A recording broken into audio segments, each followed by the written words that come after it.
pledge allegiance to the flag of the United States of America and to the republic for which it stands, one nation, under God, indivisible, with liberty and justice for all. Okay, thank you. We'll proceed to the roll call. Yep. Summer. Here. Martinez. Bowen. Here. Henry. Here. Colonna. Here. Valise. Atkins. Wheeler. Morton. Yes, here, sorry. Grotting. Here. Great. Okay. Jessica is going to take it away for a few Yeah, minutes. so Chair Summer, members of the board, we're celebrating CTE National Month today, and I'm gonna go ahead and play a video really quickly, and then Don Huckabee will be joining us to explain a little bit of what's happening and why we have such awesome students in here serving us breakfast this morning.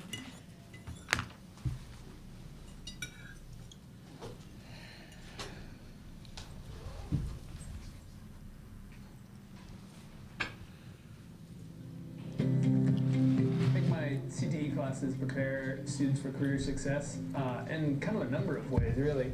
And it's not really just my opinion. What's really awesome about my courses is that I work with outside kind of industry experts, work with people that work in the graphics, media fields, and show my programs and ask them, hey, what do my students need to be learning? So right there, I've got that kind of advantage of working with people in the industry that tell me, yeah, your students are doing what we would hope students come out of high school with, but also they really emphasize creativity, they emphasize teamwork, and the courses that I teach are really awesome in that way, and that they really prepare students to do those things, to work as a team, to critique each other, to take criticism, to give criticism, to find timelines and hit those timelines and really work in a real world experience type situation, which then you don't always have that in high school, so it really prepares them for the real world when they get out of class. The way CTE classes help me was you know, a lot of classes in high school don't have exact things that help you outside of school, like jobs and such, but these classes definitely give you a look into those experiences, and they give you some information with them. So it definitely helps you with different job skills. I mean, even if your job is something completely different than the classes that you are taking, you will still have that foot in the door in case, you know, you have to help someone with certain experiences, whether it be wood or metals or computers, photography and such. So yeah, that's how they help me.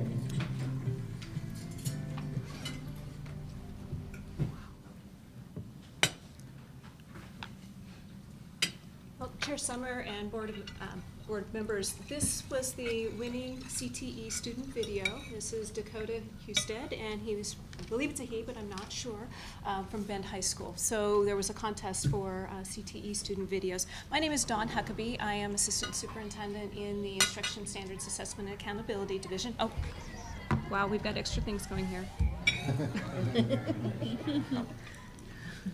Close that out completely. Sorry about that.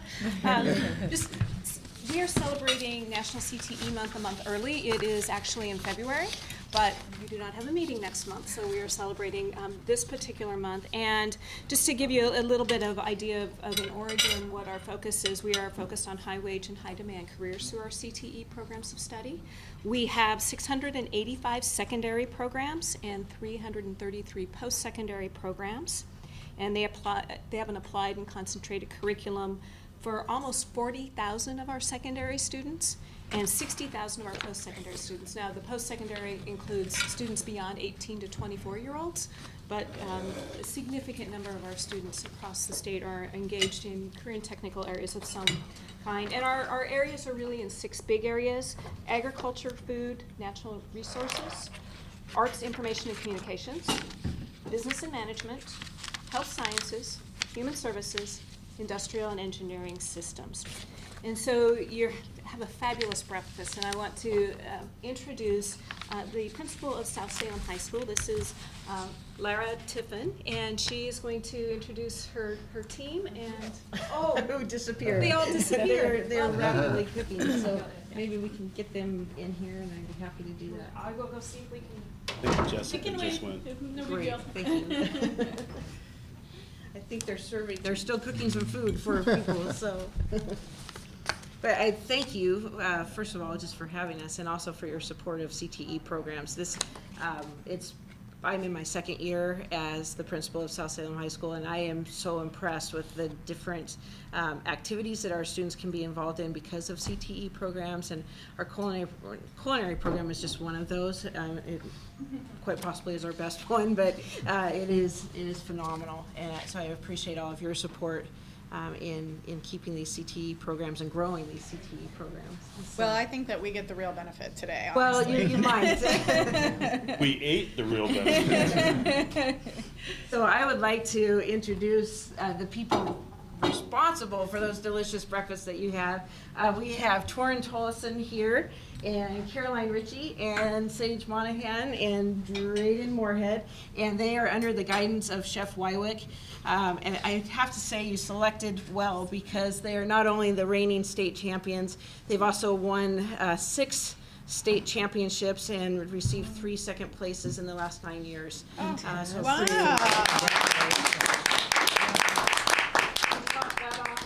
For the first time, they were named one of the top 50 culinary programs in the United States. So, my goodness. pretty phenomenal program, and that is all since Chef Wywick has arrived at South Salem. He comes from the industry, and so he has been able to blend his talents, of a lifetime really in his career, with the teaching profession in order to guide our students. So, and it's not just about competitions. They make amazing meals that they have ready after school for staff to purchase to take home for dinner. And they're probably best known for their bistro nights on 1 or 2 Friday nights a month. They offer a bistro night. We welcome you to join us one night. There are 36 seats. There are usually 9 or 10 course meals, and you feel like you are in the fanciest restaurant in the state as the students work their tails off to serve you, and the food is phenomenal. So I don't know if you want to add to that. If anyone has any questions for Well, us. I just want to make sure that even though you guys have the kind of skills that you could go anywhere, that you have to stay in Oregon and work at restaurants that I like to go to, okay? Hear, hear. Chef, I wanted to mention to you maybe a possible thing to consider. My daughter works for the OSU Food Innovation Center in Portland, and they help individuals bring products to market. It could be interesting maybe sometime to consider at the start of the year, the students working on a product that they may want to move forward out on the market. And I think I could help with that if you're interested. That would be really fun. I've wondered in the past if we could have a Saxon brand. That would be kind of fun. Yeah. I don't know. Saxon hummus. Yeah, Saxon hummus, South Salem hummus. I have a question. Yes, ma'am. I'm just curious how you got interested in doing this in the first place. I mean, this is phenomenal. This is phenomenal. And I'm a foodie. Start. So. Do you want to tell them your story? Yeah. Well, I started cooking really young with my dad when I was around 4. And I've been told my whole life to do something that you love and, don't work a day in your life. And I've always loved cooking, So I moved up here to Salem when I found out this was a good culinary program to go to. And I've been here for 3.5, 4 years. I moved away and came back. I realized it was kind of a bad decision to move away. So I came back, rejoined the program, and they're top 50 in the States now. And it's definitely a really nice thing to put on my resume. Quite a few people have given me really great props on it. Awesome. I've just always enjoyed cooking my entire life, and so I kind of took the program thinking that I was going to be more on like the home ec side. The first year I was like really, really impressed because I was just a freshman, and then getting into culinary arts like blew me away, and I love that I can do it. I started out in freshman year forced to take the class because it was either that or public speaking. And it was definitely going to be culinary. And here you are. I definitely thought that was going to be an easy A, and definitely wasn't. And then when I left junior year, because I had to take some PE classes to get all my credits, I I really missed it, and I just felt so devastated that I couldn't be in it anymore, and so I rejoined back up senior year. It's been so great. I joined the class just hoping to learn how to cook at home and make decent food and all that, and I saw that was what the program was all about, and I kind of stuck with it, and Chef pushed me harder and to do more and more and more, and it's been a lot of fun, and it's taught me a whole lot, not just about cooking but about living and working. I value my job more than I think most people do. I've been turning the screws a little tighter on these guys ever since I started. This is year 8, and I really haven't found the end of their capabilities yet. That's why we're now doing 10-course dinners. And the 10-course dinners have dishes on them that are served in Michelin restaurants. It's just mind-boggling to me. And aside from that, the opportunity to practice all the super critical stuff. I'm sure you guys know about the State Essential Skills document. Those things happen in this room every single day.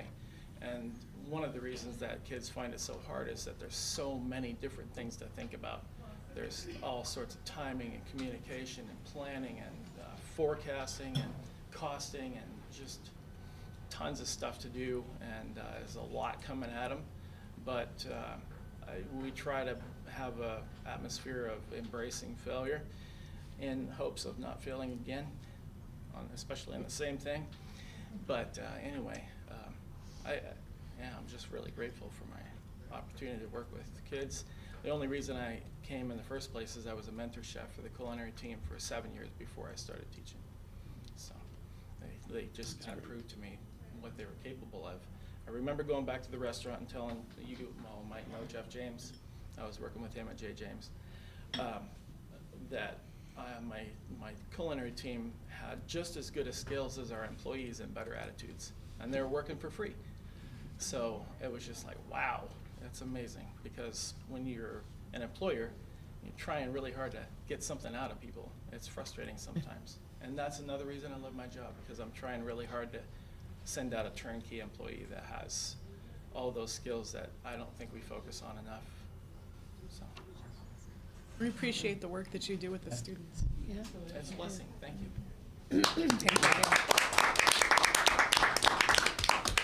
Thank you again for having us here. This Thank has been you. an honor and a privilege. Thank you so much. Let's We have a few more minutes. Let's go. Yeah, we probably should clear your plates if you want to get them. If anything that you'd like to move away so you can do your meeting, then just let us know. We'll leave the rest for you. We can get some paper plates so you can keep your pastries at Oh, home. yeah, because I'm keeping those pastries. This was phenomenal. And I'm getting. But I thought there was a little This is selfish. difficult to do.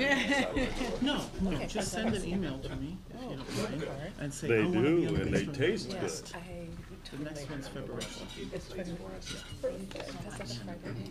Okay, so that's It has to be on a Friday night because the kids were up like 17 hours. I'm gonna, okay, so it's February 12th, and I email to Todd, Wywick, W-I-E, W-I-E. W-E-C underscore No, Todd. underscore Todd, T-O-D-D? Yes, good deeds. Okay. And you know that, At- Salkais, blah, blah, blah, blah, blah, blah, blah, blah, I'm kind of saying- Salkais.k12.org. It's South High? Is it S-O-U? S-A-L-K-E-I-Z. S-A-L. S-A-L-K-E-I-Z. K-E-I-Z. Yeah. Dot- K-12. Oh, yeah, K12.us.org. Dot O-R. O-R-U-S. Dot U-S, yeah. Got it. Thank you Critical so much. information Look is forward being to it. passed here. I will, oh, I- totally I will, can because don't you think that would be a fun thing to do? I think it would be a fun thing to do. Oh, my gosh.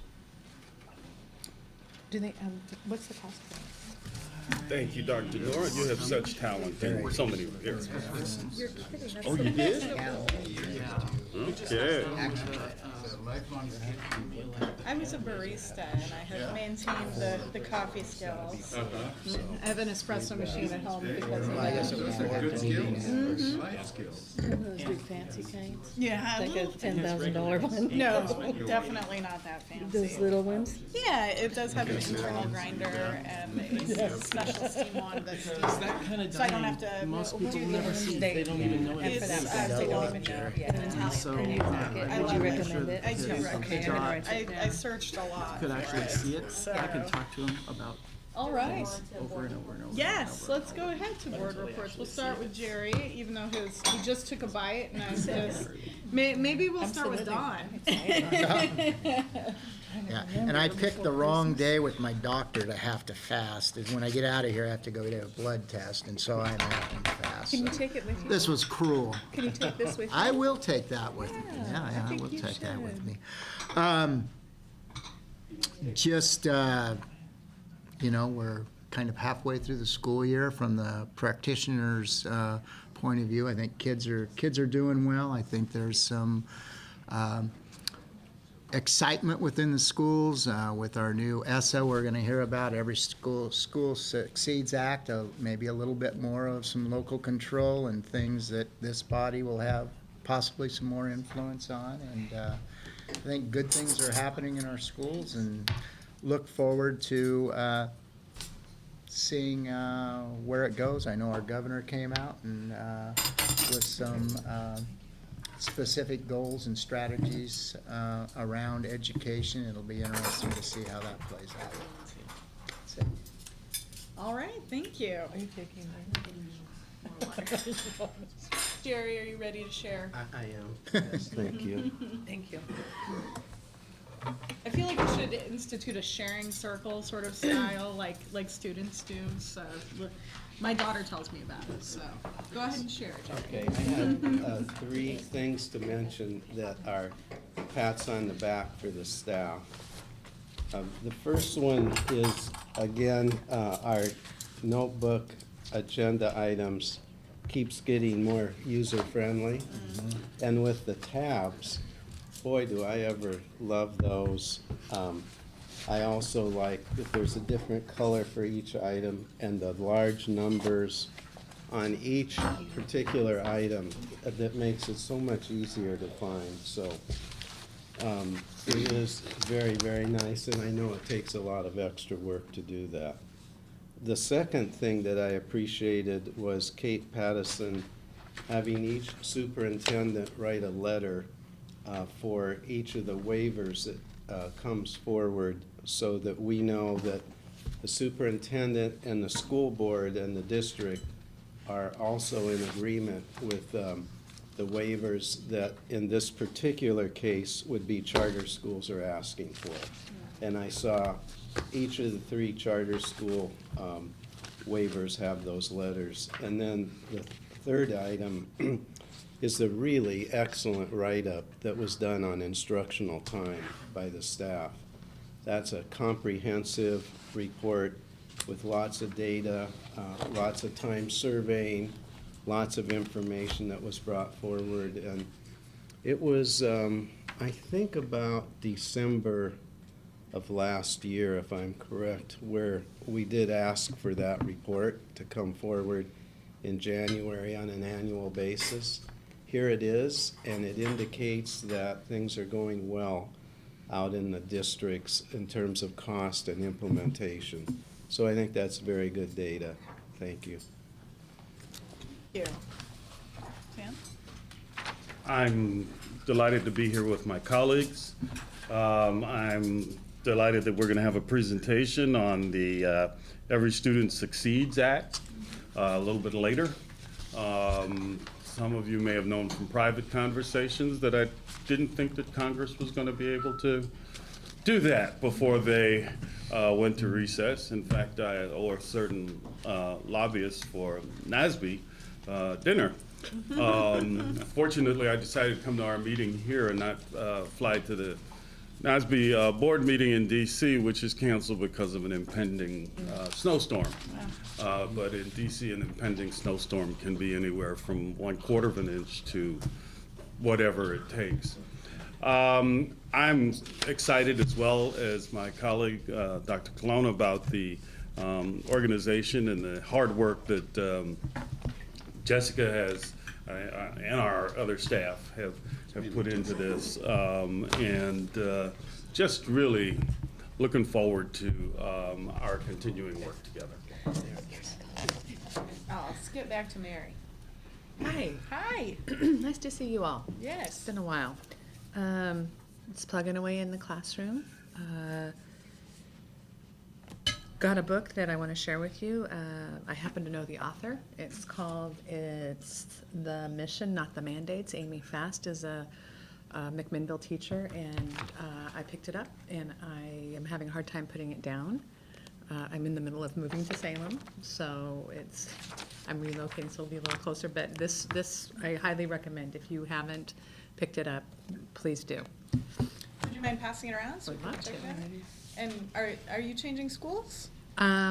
Possibly next year, I don't know, but I'm just relocating to this area, combining some households and, Right. yeah. Well, it'll make your commute much shorter for so our much meetings. easier, so much easier. Angela. Okay, well, the holidays came, and I've been very focused at home and on my work, and so I haven't been out to any major meetings or anything. But I have enjoyed the flooding down in Coos County, and I hope you're enjoying it wherever you are. And the lightning storms have been more frequent than usual, so I can really appreciate that. As far as going out to education meetings, no, it's been all at my work site, so that's what I have to offer today. Thank you. Speaking of the potential of flooding, I looked out my office window the other day and realized the Willamette looked much higher than I feel like. It's just enough to make me kind of feel just nervous about the next few months being on the waterfront. But, well, the holidays were great, and as far as things that I've done, Anthony and I went and had a government-to-government consult with the Grand Ronde tribe, which was incredible. I don't know if everybody has had the opportunity to listen to the recording, but it was so useful for me professionally and personally. I just really enjoyed it, and I think we have some visitors that might be offering public comment today. Okay. It was just a really special thing, and I learned a lot. I'm hopeful that all schools move toward a more inclusive education program about local Native American history. I didn't grow up here, and so I don't have a lot of that history. We learned so much of that in our elementary education, that I know a lot where I grew up, but the culture is very different, and everything is different. So I appreciated the opportunity. I'd like to thank you for hosting us yet again. With that, I think we'll move to Jessica's report. The deputy superintendent's report. Deputy superintendent's report. Sorry about that. It's okay. I was just going to skip you so long. That's all right. As long as you come back to me. So, good morning. And I'm really delighted to share with you some information about what's happening in the agency. There's a lot going on. This has been actually a busy month. I was sharing with one of my colleagues yesterday that January is actually December and January combined, because things do slow down a bit in December, but then they pick up very quickly in January. So we've had a lot going on many fronts. So I'm going to highlight a few things. I want to start with the Milken Award. We had the opportunity to recognize one of our teachers here in Oregon, and it happened to be a teacher at Waldo Middle School in the Salem-Keizer School District. And Waldo, if you're not familiar with Waldo, is a very high-need, high-poverty school, predominantly English language learners, Hispanic students. And this young man was just stunned when he was recognized, because Milken, if you're familiar with it, it's a big secret, and no one really even knows that they got nominated until they're selected. And they don't even know that they've been selected until everybody shows up at the school, and they can get announced and surprised. And With a check. With a big check, a big fat check, $25,000 that they can spend on Exciting. anything they want. And that was absolutely remarkable, and it's a great honor. The Milken organization is a national organization, and they really scour the country to identify the best teachers around. And this gentleman who's also of Hispanic descent, first generation high school completer and a graduate attendant, I believe, in his family, is the prime example of what an educator, an effective educator, quality educator is. What I loved about it more than anything, though, and that is one of the key sort of agendas for Milken behind recognizing exceptional educators, is the impact that this opportunity has on the students. So Waldo has 945 students. They were all in the gym, and they saw this teacher who's a model teacher and who's somebody that they all admire and adore and is an inspiration to them, get recognized. So the subtlety of that is that we want you to become teachers. And we are recognizing our exceptional teachers. So that was really exciting to be there, and it was truly an honor. But the effect on the students was remarkable too. ESSA, as Dr. Henry mentioned, we're well on our way in terms of interpreting, analyzing, distilling information based on what we know, and then you're going to hear a presentation later today that will give you a timeline that we established for rollout and implementation, our plan for engaging stakeholders and communities throughout the state, our plan for engaging educators, both teachers, classified staff, administrators, et cetera, in the process. And we pushed out information yesterday. On Tuesday. I don't know if you're on the list, the super list, distribution list, the superintendent's list. So that information is very comprehensive. It has a high-level overview of the law. It has some documents that you can use in your community with your staff, with your district, in school, et cetera, that gives you some of the highlights. It's a 2-pager, and then we have a timeline document. We also have a PowerPoint presentation that, for example, Don, if you want to use it with your staff or members in your community, it's available for you to do so, but we would be more than happy to come and do it side by side with you, or do it for you and use it as an opportunity to glean information from the audience. So I think that process is well underway. We have an internal team, and it's a cross-agency team. So we have folks from food nutrition, child nutrition, to special education, to assessment, to curriculum, to CTE, all involved in the design and the rollout and implementation of this plan. And I'm not going to tell you more about this. You'll hear about it later when Don and Teresa come and present. Had the opportunity on Tuesday to participate in Congresswoman Bonamici's event in Portland relative to ESSA. Lindsay Capps, myself, and the Congresswoman did an overview of ESSA and answered some questions from the audience, and it was a really good event. Last week we had legislative days, and we used those as an opportunity to engage legislators, to learn about some legislation that they're thinking about or anticipating bringing forward in the session. We make ourselves available as a resource. We use this as an opportunity to partner and to continue to build relationships. And we provided presentations to the Ways and Means Subcommittee on Education and the Senate Education Committee on Education as well, relative to budgetary items, but also ESSA and graduation. Also want to share with you, the governor has been talking a lot about the Education Innovation Officer to get somebody that focuses exclusively on high school graduation. We have started actually our work relative to high school graduation, and we will be delighted when this person comes on board, of course. But we launched actually there was a small group that has been meeting on high school graduation.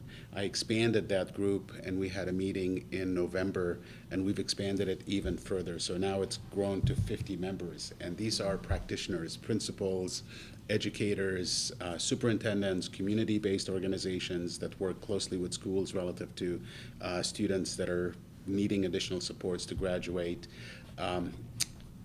Universities, community colleges, employment. So we've covered the gamut, if you will.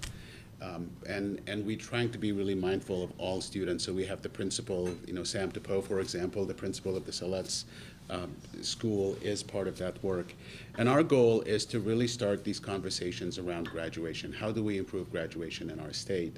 And one of the things that we're focused on is having practitioners talk to other practitioners. So this work is driven by practice. It's not theory, it's not just research and literature. It's It's complemented by what practitioners do. So we actually had principals come in and share with the group what they've done to improve graduation in their state, and not just with the general population, but also specifically with the Native American population, Hispanic population, English language learners, students that live in poverty, African American students, et cetera. And that work is underway, and I'm really excited about it. Speaking of graduation, we will publish our annual graduation data report next week on the 28th. And since joining the agency, I've started to do a practice that I'm really proud of, and that is publishing an issue brief when we publish data. So we've always published data in this agency, and we always pushed it out and kind of let districts decide how to deal with it. We've implemented this practice of developing an issue brief where we actually analyze the data ourselves. It's our data. We identify schools that are beating the odds, schools that are doing exceptional practices. We call them, we do research in advance, we ask them specific questions about what they're doing, and then we will publish an issue brief that is a companion to the data that goes out. So it tells districts, here are some sites and some places that you can contact and go to learn more about what they're doing. These are schools that are beating the odds. We did the same thing with the chronic absenteeism report, and I don't know if you had a chance to see that. If you'd like, I can get you copies of that. Want to share with you that the agency is engaged in very extensive equity training. We have a partner group that we're working with. We've had about 4 sessions now. We've had 2 this month, and that's really exciting because we want to think about equity relative to our work here in the agency, but also how we become a resource to schools and districts around the state. And that's focused now primarily on the leadership team, which is the executive management team and all director level staff. And the next step, of course, is to go deeper into the organization, so we are all immersed in that work. And there's a lot that I can share with you, but the last thing I want to share is how a privilege it was to really engage in the consultations with the tribes, with the Grand Ronde and the Siletz tribes. And that was an opportunity to honor the government-to-government relationship that the board, the governor, and the state of Oregon has with the 9 confederated tribes. But most importantly, to really have a conversation and learn. We learned a great deal. We learned about the history of the tribes. We learned about the significance of the tribes to the communities that they live in and the state as a whole. We learned a lot about mascots, and we tend to think about mascots in a very narrow and focused way.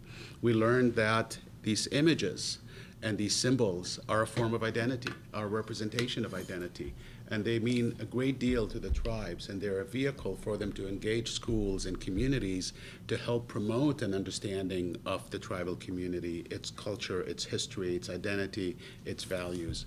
So I just have to tell you, Madam Chair, that those experiences have left a tremendous impression on me that I carry with me every day, and especially as we do our work here at the Department of Education.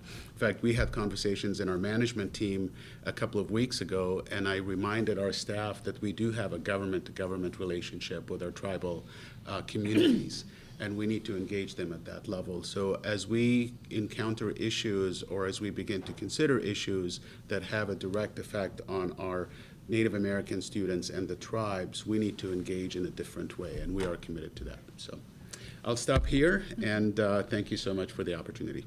Salam, have you been on the job even a year yet? No, I've been on the job. I was just thinking about how you've brought such a steady hand to this work, and I really appreciate your guidance. You've gosh, hit the ground running so fast that it's very impressive. So thank you for everything that you do. Thank you very much. I really appreciate it. So now, Jessica. Yeah, I just have a few updates to give the board. Next month, of course, there's no board meeting, but there is a work session on February 22nd that will be focusing on graduation. I'm actually very excited for that work session. Salam and I will be working on a draft agenda, and we'll be sending that agenda out to you all very soon. We'll be inviting a couple of schools to come and talk to you about why they're beating the odds, present some information to you on that. We're also having our research team here at ODE put some data together around graduation rates here in Oregon, and then comparing those to national trends. And then we'll dive a little bit deeper on what your role is in regards to the board, and you know, what is your role with graduation here in Oregon. And so we'll be diving into that a little bit more. On April 14th, just to remind you, we are going to be having a joint HEC and State Board meeting. I will be reaching out to the HEC very soon to start working on a draft agenda and hopefully bring that to you the next time we meet, which is in March, so that you all have an opportunity to provide some input on that draft agenda. Last but not least, the summer retreat, I was able to get us Silver Falls, which is not too far from here.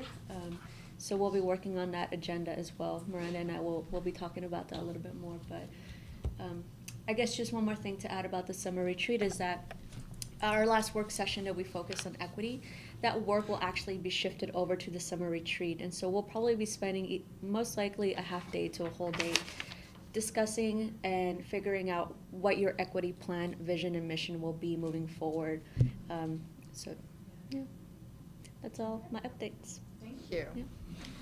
Okay, and we'll move to the public comment period.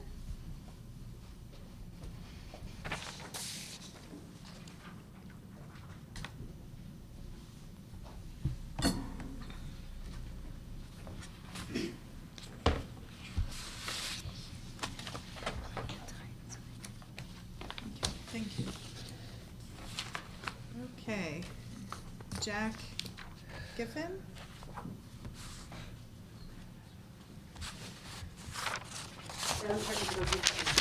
Please. And last minute testimony.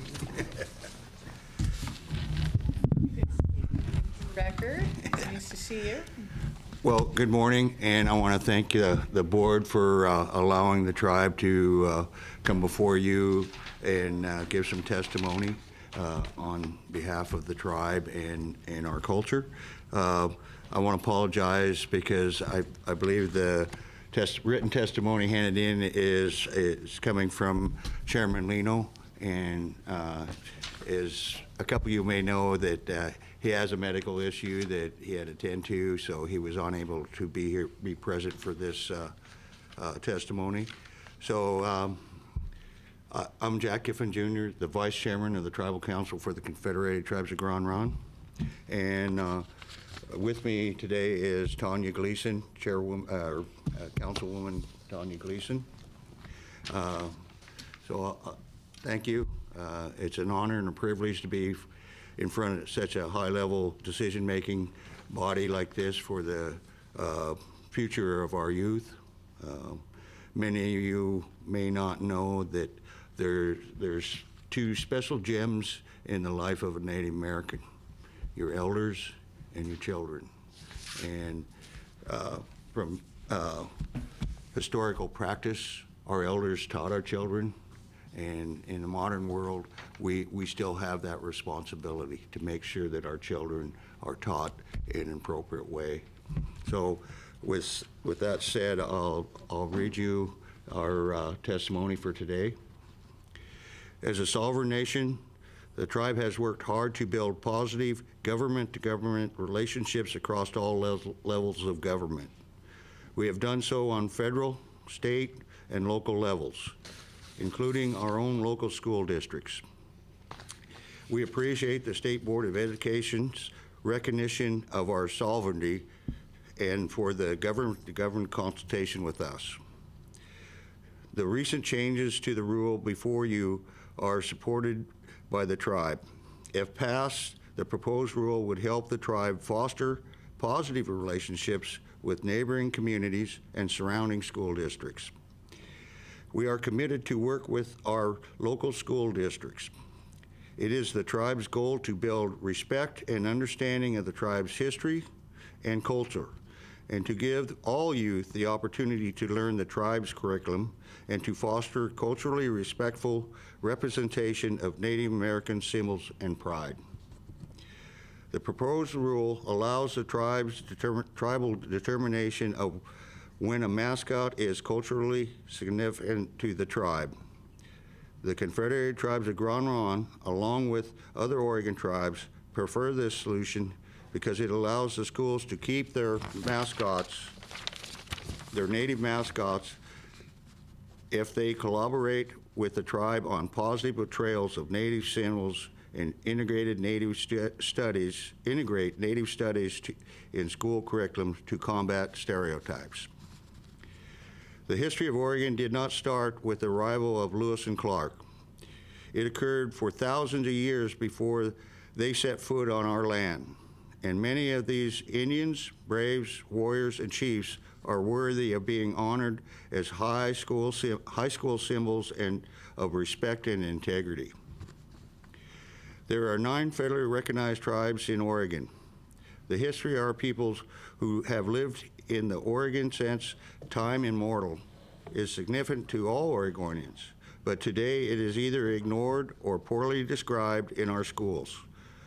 Most Oregon students learn more about the Sioux or the Apaches than they do about the Umpqua, Malawa, Rogue River, Calpooya, Shasta. We respect the opinions of all Native people and hope they can trust the tribes in Oregon to do the right thing for all Native students. We appreciate the opportunity that this rule allows for the tribes to work with the school districts to educate more Oregonians about the histories, the societies, and the cultures of Oregon Native people. Once again, we thank the school board for moving past this issue and on to something that is truly will make a difference for the benefit of Native people and all Oregonians. By adopting this rule, we can now start teaching students about Native history and culture and focus our efforts to what is important, the education of our children. Thank you. Again, I'm Tanya Gleason, Sheephead Tribal Council, Confederated Tribes of Grand Ronde. And I would like to just echo what Mr. Giffen said. And I've been in several meetings with district representatives over the past year.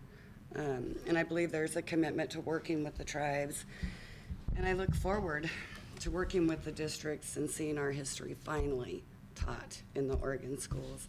And I just want to thank this board for your comments, your concerns that you've expressed, the public comments and concerns. And as we go forward working with the districts, we will bring those concerns to the table. So I appreciate that.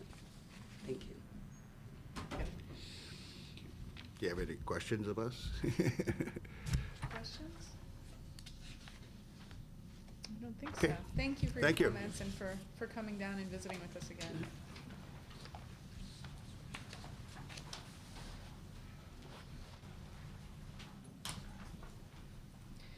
Jennifer Walter? Thank you.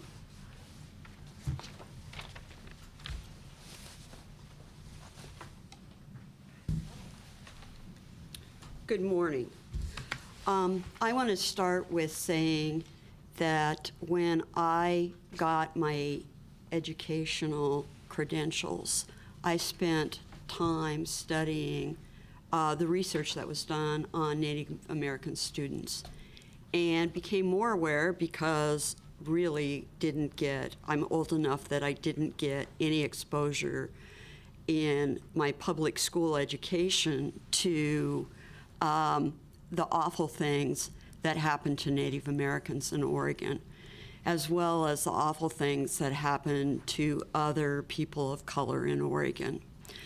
And I very strongly believe that teaching local culture, the heritage of Native Americans in the Pacific Northwest is very important. However, I'd like to bring up a question about the process that you go through. And I'm a little concerned about the way that your decision-making is going.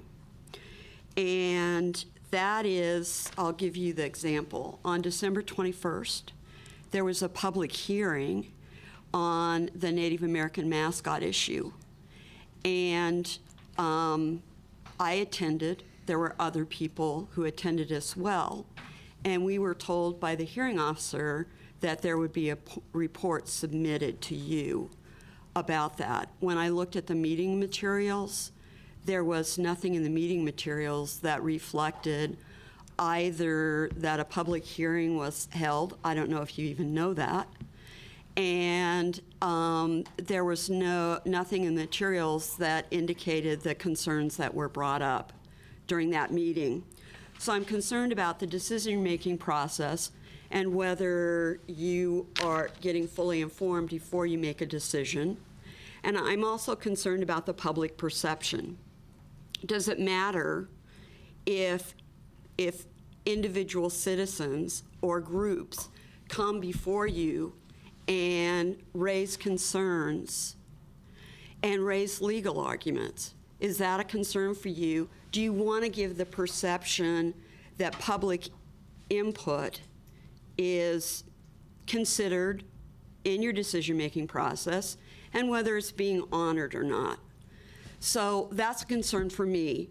When I look at the materials, I've come before you at least 3 times and said I have a concern about the constitutionality of the law and the constitutionality of the rules that you may implement. And that's very much a concern to me.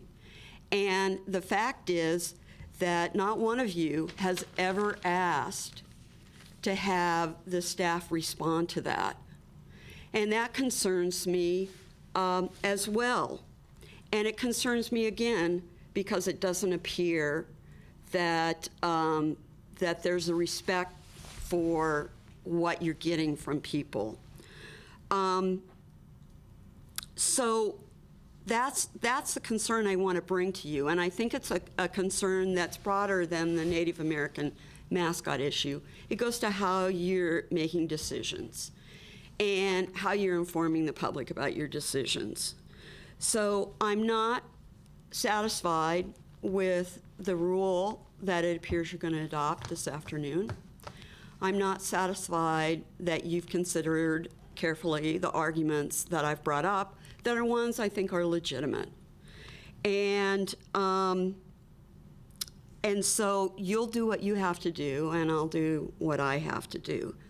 The final thing I'd like to mention to you is the draft resolution, which is a complete 180 from the draft resolution that was considered in December at your meeting. And that's something that I don't think you have to adopt. And my recommendation as a public citizen, and I realize I'm only one, but I would say there's no reason that you need to adopt that, so don't do so. Thank you for your time. Thank you very much.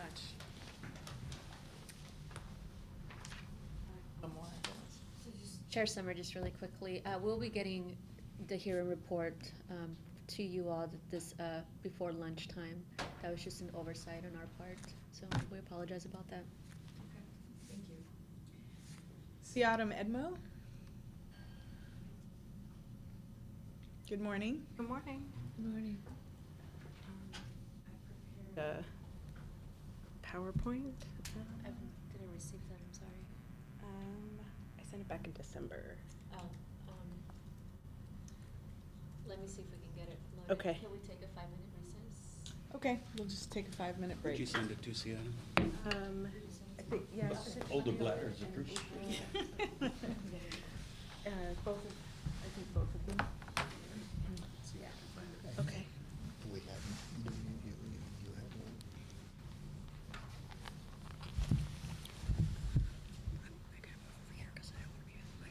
Yeah, I think we're ready to proceed.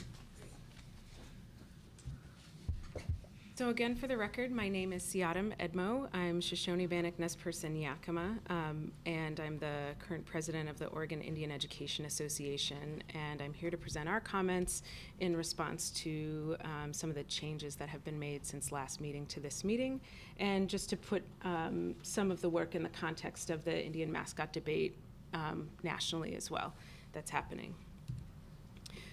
So back in 2012, Oregon was lauded all over the country, and including with the National Congress of American Indians, who referenced our ban in their report called Ending the Legacy of Racism in Sports in the Era of Harmful Indian Mascots. And in that report, they stated, as a result of actions like the one taken in Oregon, over 2/3 of the 2,000 of such Indian references in sports have been eliminated during the past 35 years, and over the past 25 years, 28 high schools have changed their Redskins name. And again, I've embedded links to all of these reports within the PowerPoint, so you'll have access to all of those.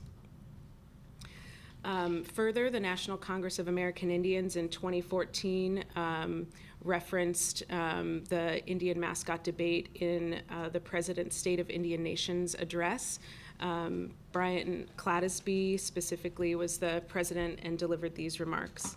While our nations may be old, our people are disproportionately young. Nearly 42% of Native people are under the age of 24. Native youth are also disproportionately vulnerable. Many grow up in communities where jobs are scarce or even non-existent, where classrooms lack basic essentials. That's why the mockery of Native celebrations and dress in the name of sportsmanship is not just offensive, but insidious. Because it asks us to accept the denigration of our heritage, it erodes our children's sense of self, and that's simply unacceptable. Further, the Center for American Progress in 2014, later on that same year, published their report called Missing the Point, and it really highlighted some of what had been happening on the national scene in regards to the NFL and the Washington Redskins, and really tried to refocus the conversation around K through 12 schools, where they believe the real concern is over or exposure of Native students and Native youth to Indian mascots. So they again cited a lot of the research that has been done, and I again included a quote and a link to their specific reference. Here's just some of the reports that have been created. Again, the Center for American Progress and the National Congress of American Indians have refocused their efforts and dedicated a lot of it to the elimination of Indian mascots in K through 12 schools. And then there's the rise of the debate over the National Football League and the Washington Redskins. Again, this is all just for context and what's happening with this debate right now. So creating a loophole that extends really the name of any generalizable name to American Indian Alaska Native students, what kind of message does that send? First, it sends a message that we're okay with the notion of negotiating acceptable levels of objectification of Indian people in general. And I'll remind you all that we are a protected class.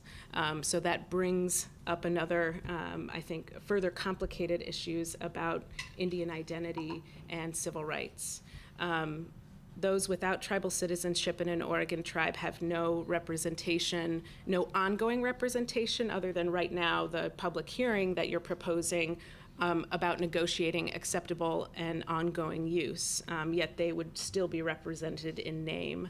And that the state and the State Board of Education would become complicit in those acts. So regardless of whether or not a name is decided upon locally, it still constitutes a state action. And I think we saw that parallel when we looked at some of the case law that used the Confederate flag in within symbols representing schools, and some of the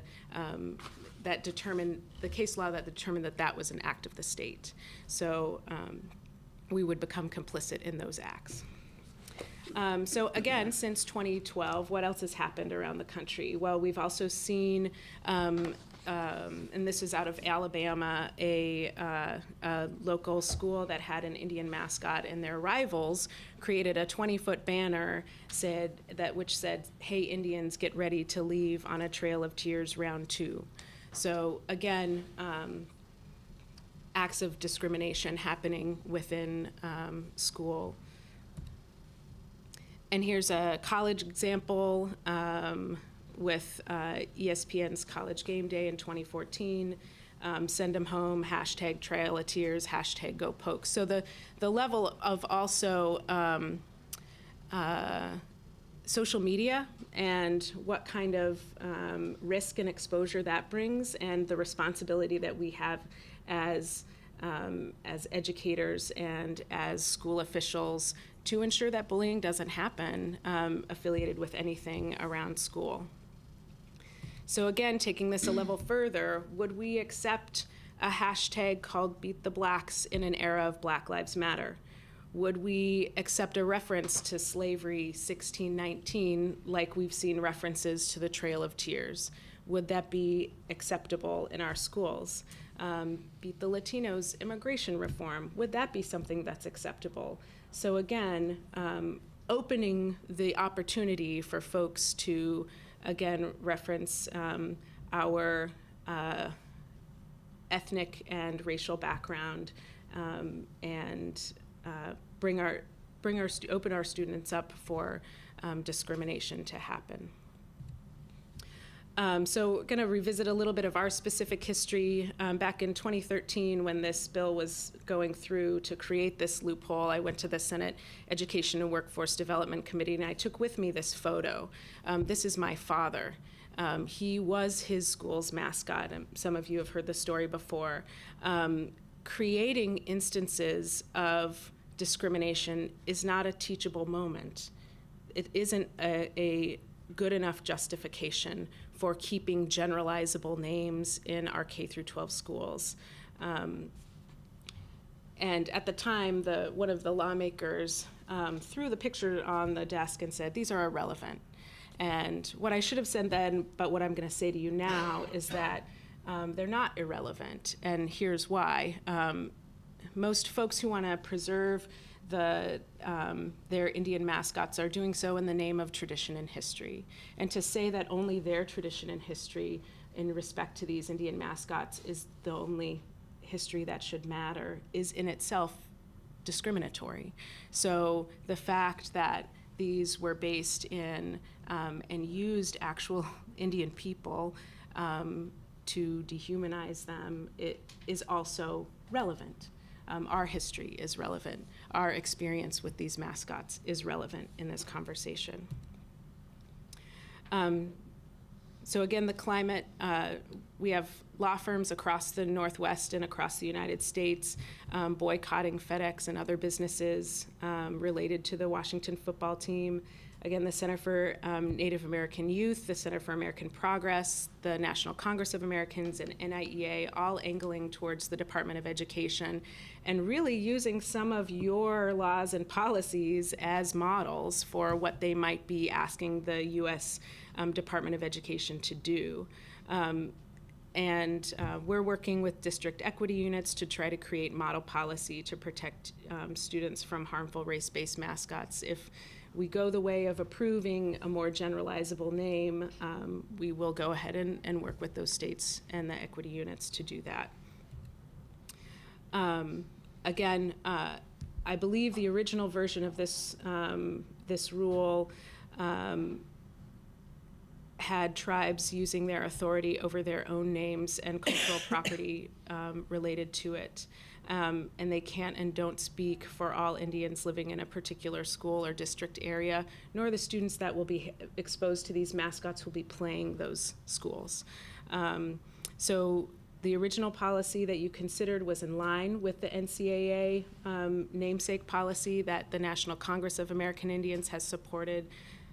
So I would respectfully ask that you go back to that, and I'm available for any questions if you all have any. That's it. Thank you. Questions? Okay. Thank you.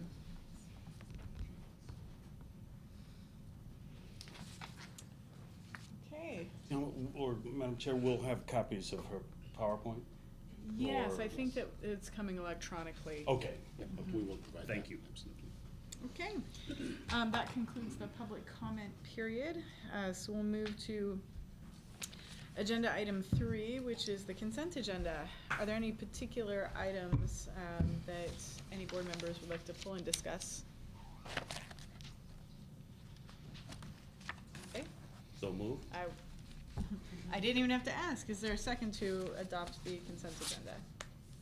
Seconded? Seconded and third. All those in favor say aye. Aye. Aye.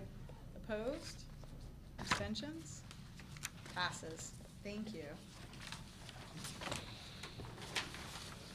Okay. We're done. I know, we're just moving right along here. All right. Well, we are on to item 4A. Dr. Smith, welcome. Well, thank you. Thank you. Good morning, everyone. Good to see you all. So I am here, and for the record, my name is Markeisha Smith, and I serve as the director of our equity unit here at Oregon Department of Education. And I am here to share an update on the African American Black Student Success Plan. So I believe Jessica had a one-pager that she will make sure that you all get, and this is just a brief PowerPoint that gives some highlights of what has been taking place since the passage of the bill. And so here you'll see that House Bill 2016 basically directed the Oregon Department of Education to develop and implement the statewide plan for African American and Black students, and looking at those students from early childhood through post-secondary education. And in addition, we were also directed to convene an advisory group that comprised members of the African American and Black community and other stakeholders to really inform what this plan would look like. And so that's what we have been in the process of doing over the last few months. And it's been wonderful work, may I add. So as far as the plan itself goes, just some highlights, and you'll see the things that are in bold print are the ones to pay the most attention to. And so these are the project success measures that we've been focused on. And so looking at discipline, parent engagement, engagement of students, both before and after school, looking at early childhood and kindergarten and what that means. We've been focusing a lot on the literacy and numeracy levels and what that means for kindergarten through age 3, or grade 3, rather.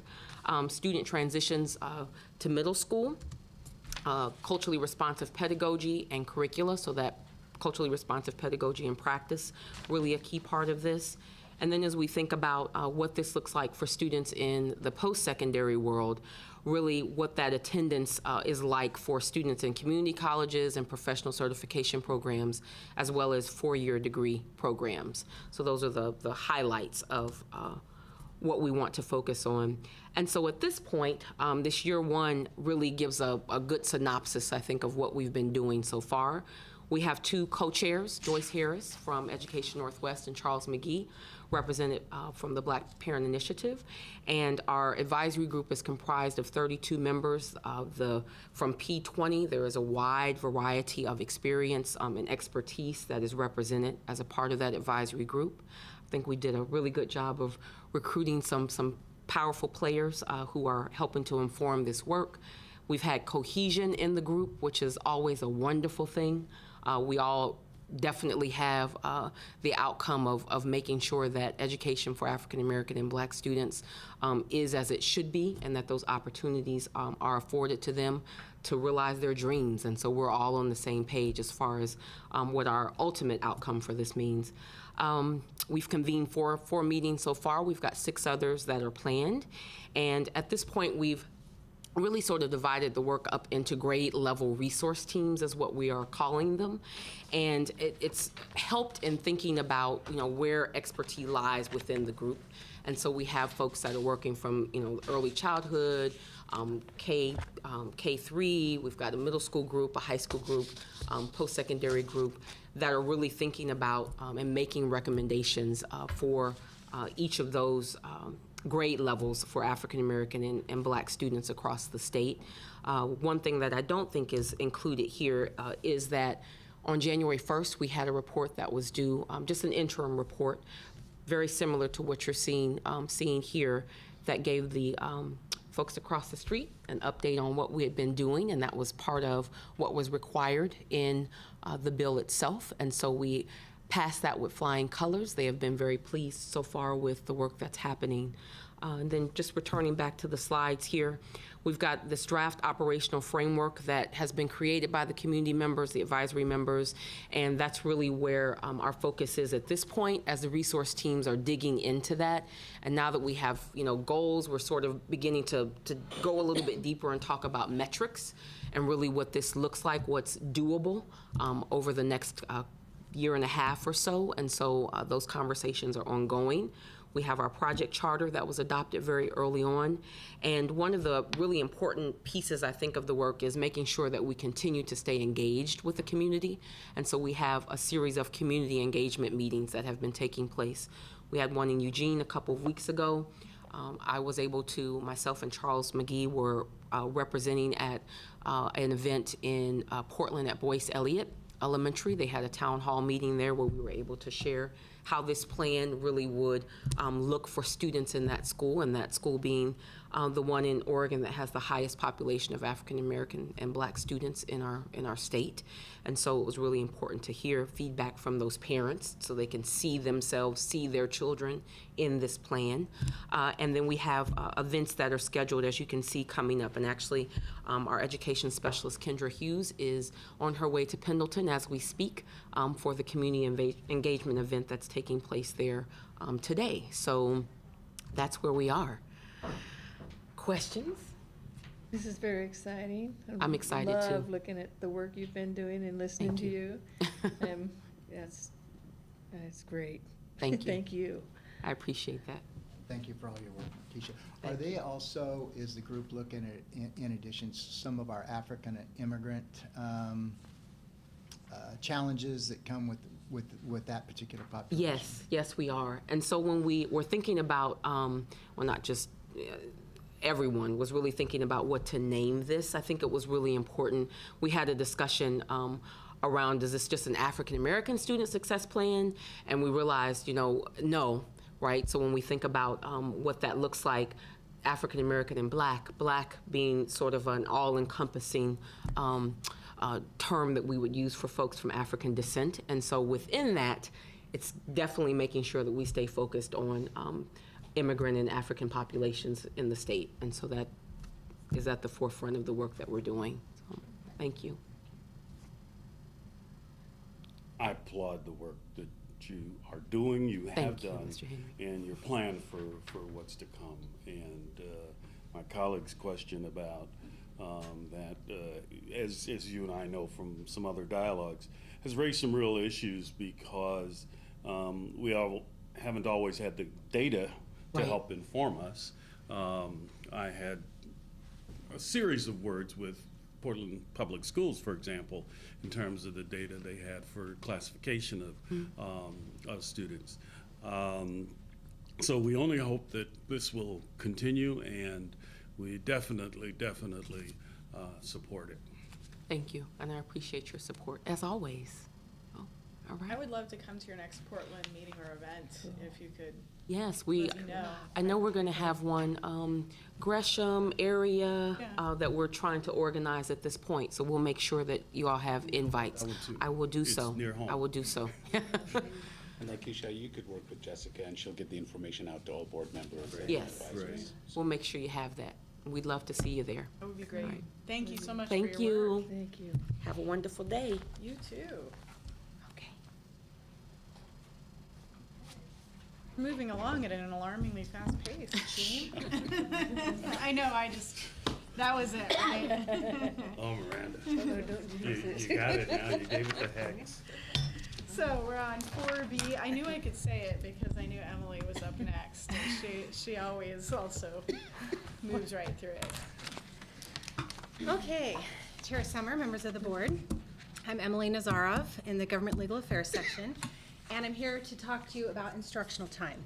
So as Jerry mentioned in his comments earlier, when you adopted the rule, you included a provision that says every January for 4 years, we'll come back, hold a public hearing and board discussion about the implementation and financial impact to districts. So take you back to 2015 January. We had an instructional time rule that we hadn't revised since 1989, and things like virtual education were not well addressed by the rule. We had the complaint coming out of Portland Public where we learned that high school students were being underscheduled and that there was a tension between the hours per credit and the annual hours required. And we had the requests for waivers from 13 districts that came before you all. So those are the reasons we opened up this rule, right? So I'm going to talk quickly about the changes that you adopted, just to remind you, and then go into the information we've learned about how implementation is going and the impact on districts. And in your docket, you have the report that we provided to the legislature last week, We did that because in the last legislative session, in a budget note, they directed us to survey districts on the financial impact of these rules and report back to the legislature. So, okay, so when you revise the instructional time rules, you increase the minimum hours requirement for kindergarten and grades 1 through 3. So here you see the grade band, the old standard, the new standard, and the increase if applicable. So we increased half-day kindergarten by 45 hours. You set the standard for full-day K at 900 because remember our old rule didn't have a standard for full-day K. And you increased grades 1 through 3 by 90 hours. Two things to keep in mind. You also allowed districts to count some recess time at kindergarten and full-day K, or kindergarten and grades 1 through 3. So for third grade, it was a 90-hour increase, but they get to count 60 hours of recess towards that 90-hour recess. The other thing to keep in mind is at the time, we had information based on the 2013-14 Division 22 assurances that showed us that all but 26 districts, if we said 90-hour increase at grades 1 through 3, and you can count up to 60 hours of recess, all but 26 districts were already meeting that standard. So that's the information we knew. The second thing is you put in a new requirement. So what I see is not the same as what's up there, but it's the same as what's up there. So if you look at the little screens, do you see? Yeah, I saw it. I'm not sure what, we'll figure it out. Okay, so you put in a new requirement that says districts must ensure that a certain percentage of students are scheduled to receive the minimum hours. And this was put in place to stop the problem we were seeing of under-scheduling students at high schools. So we put in a 4-year phase-in because this is a big change for districts. And the slide will remind you what that 4-year phase-in looks like. So this year, districts had to ensure that 80% of students are scheduled. Next year, 85, then 90. And then the fourth year, it goes to 92% of students in the district and 80% of students at each school operated by the district, okay? Okay. The third thing is we put in a new definition of instructional time. We capped parent-teacher conferences at 30 hours, which is what previously parent-teacher conferences were uncapped. You could count however many hours. The previous rule did cap professional development at 30 hours, so we capped teacher conferences at 30 hours to be consistent. And we kept the allowance for professional development. And we phased out the allowance for emergency school closures due to inclement weather. So this year, school districts can count up to 14 hours for inclement weather or facilities closures, but next year they won't be able to do that. We cleaned up the rules with respect to online instruction and gave some clarity around that area. And then we eliminated the 130 hours per credit requirement. Okay. So in November, we sent out a survey to districts. They had a month to respond. And we asked some questions around this, and I'm going to share those results for you. It was a voluntary survey. We had a pretty good response rate. 72% of districts responded. This is not the only information we have. We have the annual reporting each year. So we have last year's Division 22 assurances. This year's Division 22 assurances don't come in until February. So I don't have that information yet, but we will have it shortly. So back to the survey. First, we asked, how many hours of instructional time did you add for full-day kindergarten in order to meet 900 hours? 66% did not increase. 28% increased, but that's because they went from a half-day program to a full-day program, not because of your new requirements. Only 6% increased instructional time in order to meet the new requirements. And this is consistent with what the information we knew going in that we expected about this number. Here are the results for grades 1 through 3. 91% did not have to increase instructional time. 9% did increase instructional time in order to meet the new requirements. Specifically, it was to meet the new requirements, not Yeah. Okay. Yeah. Okay. So then we asked, what was the financial impact resulting from the increase in instructional time requirements? Only 9% of districts reported some financial impact. These districts hired additional classified staff, like educational assistants, at a cost ranging from $15,000 to $34,000, reduced professional development and planning time. One district cut an afternoon recess. but the remaining 91% said there was no financial impact as a result of this requirement. Next, we asked about the requirement that districts ensure a certain percentage of students are scheduled. So we first asked, tell us for 2015-16, what percentage of your students are scheduled for the full minimum hours? 100% of districts reported that they're currently meeting the benchmark. Now, I want to point out that only 113 districts responded to this question. That's 57% of our total districts. But here you have, this is the 2014-15 Division 22 assurances.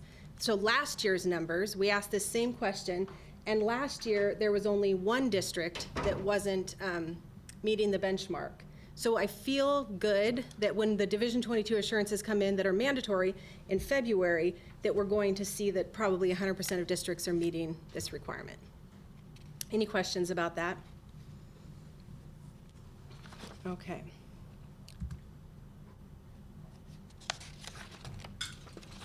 So then we asked, what was the financial impact in meeting this first year, the 80% benchmark?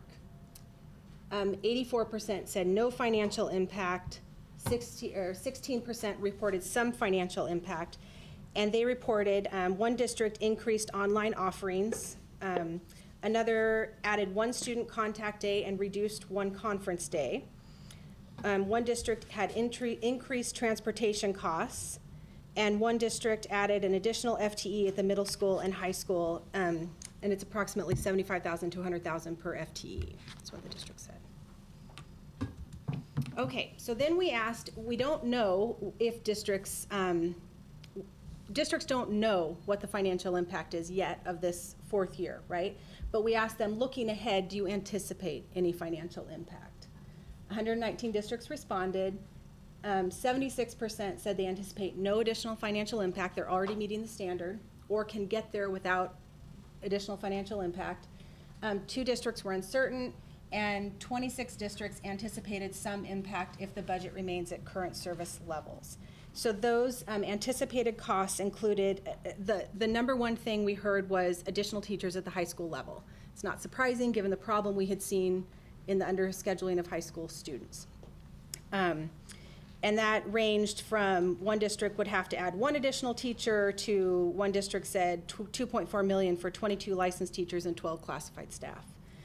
Other anticipated costs, one district would increase modular classrooms. One district said they needed an academic wing with 27 classrooms. Increased online offerings. One district said they needed additional college tuition to allow students to take advantage of dual credit options. And one district said they would add additional student contact days to the calendar. So I also asked what cost-cutting measures would be made if additional funding was not made available, and you can see that question in your survey. And I think it was a badly worded question because the answers that came back were kind of all over the board. And I couldn't get a sense from looking at the answers whether these are things we are going to have to do, or if we have to make cuts, here's what we would consider. And so you saw answers that you would expect to see. Class sizes would go up, course offerings would be reduced, staffing reductions, increasing class size at K-8 in order to shift teachers to the high school. But again, these were, I got the sense that they were answering more, this is generally where we would make cuts if forced to make cuts in the future. I also, oh, go ahead, Samuel. Just a question. The board approved waivers for, was it 9 or? 13. 13 school districts. Did we sift out any of the data in terms of responses from those districts, or yeah. is there, so, or at least actually, a trend line? I think it was 14 districts that we did. 13 of those were waivers for the 130 hours per credit. So because that rule went away, there was no need for them to. Okay. The only one that had a waiver for the minimum annual hours was David Douglas. And your reporting is they're back in compliance this year. So there's been no problem. And I've got a slide on that. Two things run together, plus the full day kindergarten. Yeah. It gets a little dicey to figure out causes and effects. Yeah.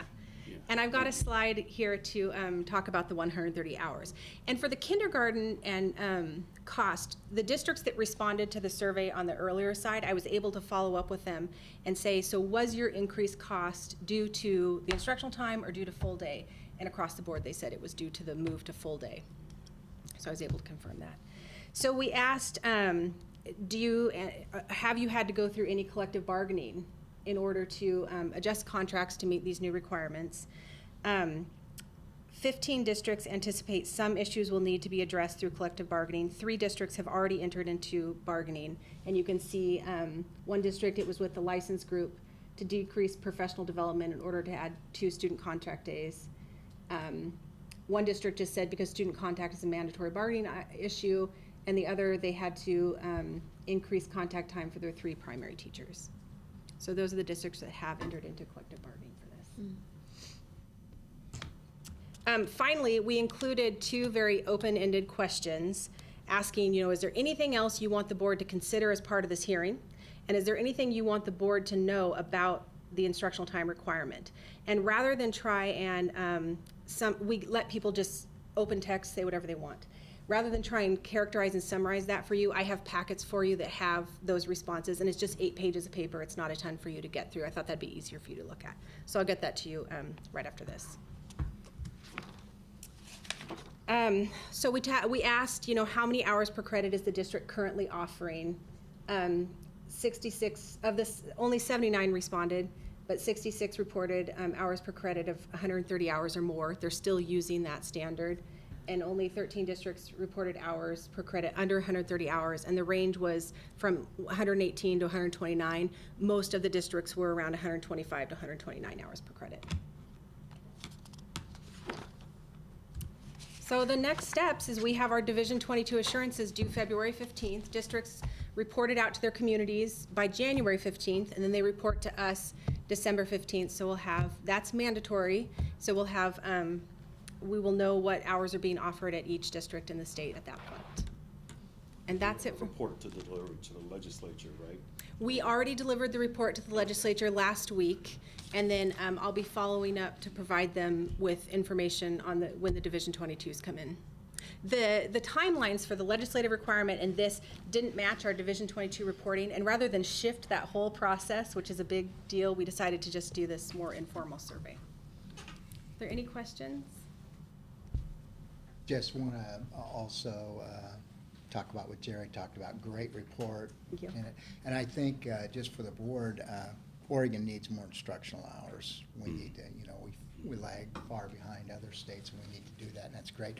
And I think in addition to the financial impact, I think something that may take some time to be measured will be what would it do to student achievement? Because if school districts do have to cut, basically you put more bodies in rooms, and in light of the PERS cliff that we're looking at, that's what's also going to happen. So just putting more of those students in under the direction of teachers going to have more bodies to help, and probably it's going to impact our most at-risk kids when that happens. And you'll definitely see that comment in the responses that I'll share with you guys. I have one technical question that is somewhat related to this, and then just some comments about this. I was working with a board and superintendent last week, and the Division 22 items were brought forward, and I had indicated that I thought the board needed to vote on them, and the superintendent's interpretation that he said he got from the State Department was no, you just have to report them, no vote is necessary. So they did this in a work session, but I thought the board had to approve Division 22 requirements, whether the district meets all of them or not, by a recorded vote. So I think that I don't have the rule in front of me, but I think the rule just says you have to report out to the community by a certain date, and then it might be districts might have their own policy that says the board has to approve before they're reported out, but I don't think that's required by state rule, but I'll double check. And that's what the superintendent said. He said, no, we just have to report it out to the community. It seems a little strange to me that that wouldn't take a vote of the board, but be that as it may. Would like to make just a couple comments. Again, a really very readable, easy to understand report. So it was done in a way that, you know, so many things now are not user-friendly that we see. It's a very, and I know it's harder to write a report that way than the other way. Thank you. And then, Don, I think you're going to be a key to us, because one thing that we did do is we asked for a phase-in on this. And as we go into each phase, I know we're going to do this report each time, but maybe based on what you're hearing from your colleagues and in your own district, as we move into that phase, it would be nice to hear your personal thoughts on that. Great. And then the last item is, Emily, one of the comments is if the budget stays at current service level.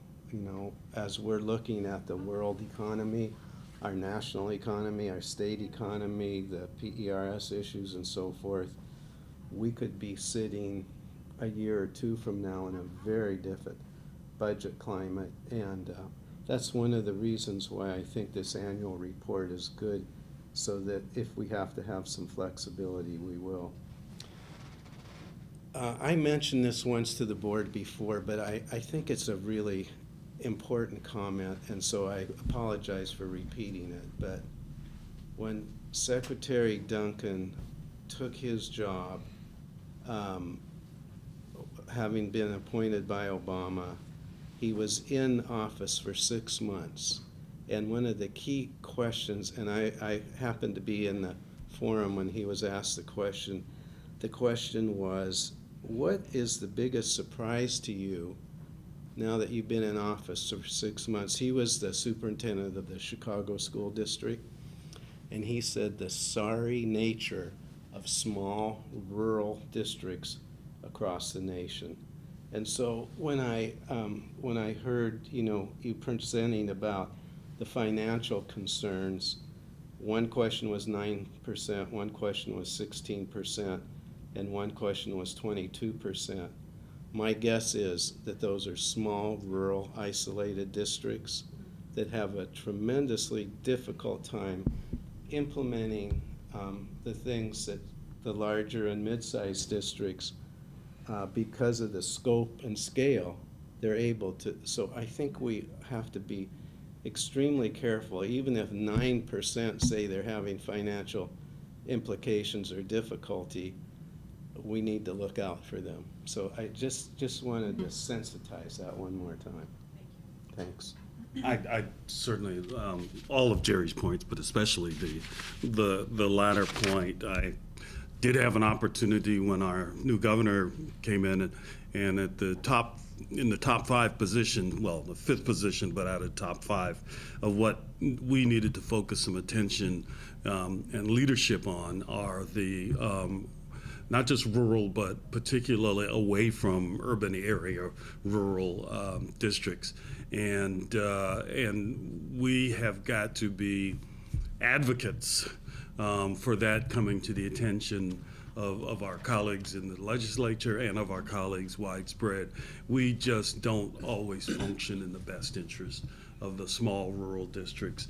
And I say that as somebody who doesn't live in a small rural district, a smaller district, but not a rural district. I say that from whatever other kinds of points we have. Spent some time with the principal at John Day High School, and I asked him about technology, and he says, my building was built in the 1920s. I don't have the physical capacity to do it unless I get some major reconstruction funds to go back and put the big pipe in that, you know, in terms of being wired. We have to really be more proactive than we've been about what's happening in our smaller rural districts. Madam Chair, if I may weigh in on this, I'm really thrilled that we are having this conversation. Ever since assuming this role, I've been talking about rural education. we redirected one of our key resources, the instructional resources that we directly control and influence, which is the virtual school district. We relaunched it as the Oregon Online Academy, and we have 138 rural schools that are taking advantage of that. So rural education is something that we think a lot about.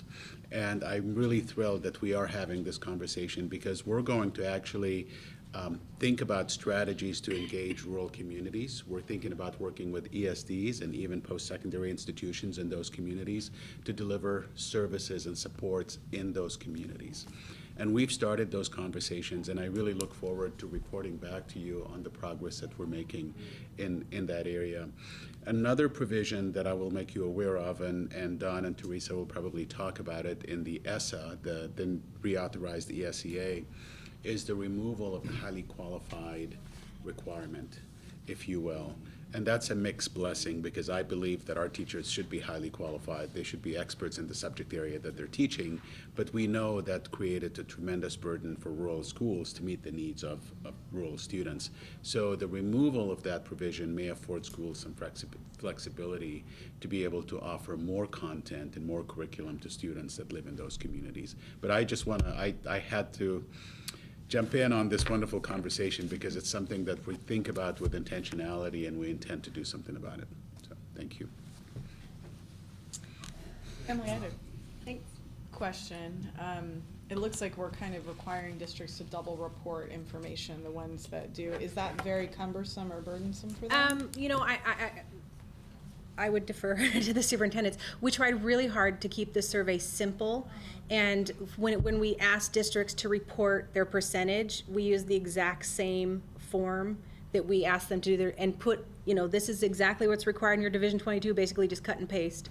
So that, to try and keep it as simple as possible, but we try really hard to not burden. The survey is voluntary, I will say. Yeah. Oh, yeah. And however, if the board is going to take some action on this eventually, based on the information that we gather, we need to find a way to really get information from all 192 school districts. In fact, we got a bit of criticism from the legislature, because our report only included 72%. And on a voluntary survey, that is absolutely remarkable, quite honestly. And the larger districts reported. So we need to find a way where we have that right balance of trying to get all districts to participate but not make it cumbersome. So maybe we can think about it relative to Division 22, so we're asking for it once. So we can think about that. But I appreciate your comment that we're asking for double reporting, and we don't want to add burden to districts. I think the other thing it did is looking out, because there's a timeline out there, there's going to be a progression of moving it. It allows districts to realize that this is going to be coming. How are you going to accommodate in meeting the requirement and in the planning stages? So, and then if you don't ask for the information and you just done, then well, you didn't get any input, and nobody likes any more reporting. But I think this one is probably one that could help. I think the only thing I would suggest is maybe on the Division 22, maybe it's a little bit more clarification to districts on what's being asked. And one of the suggestions was possibly an information session at the Summer Institute or Odyssey when that happens. Just, I think it's just, you know, there's a little bit of gray area in some of the Division 22 standards, and how gray can I get before I'm not telling the truth? Yes, absolutely. But I think this one was a great one. And once again, it was understandable, and it makes schools start to think about instructional hours and what's good for kids. And the one piece we haven't asked districts yet, either in Division 22 or in this survey, is about the per school percentage. And I think that's where, I think as we get closer to that fourth year, it's going to tighten up, and districts are going to have to figure out these, like, I had a conversation with Portland Public's chief of staff, and they have a lot of kids that are in dual enrollment programs and trying to figure out how to count those students. And for this year, just meeting the 80%, it's not a big deal, right? But as they get closer, it's going to become a bigger deal how they count those students. And so figuring out how we can give the best technical guidance to districts will be important.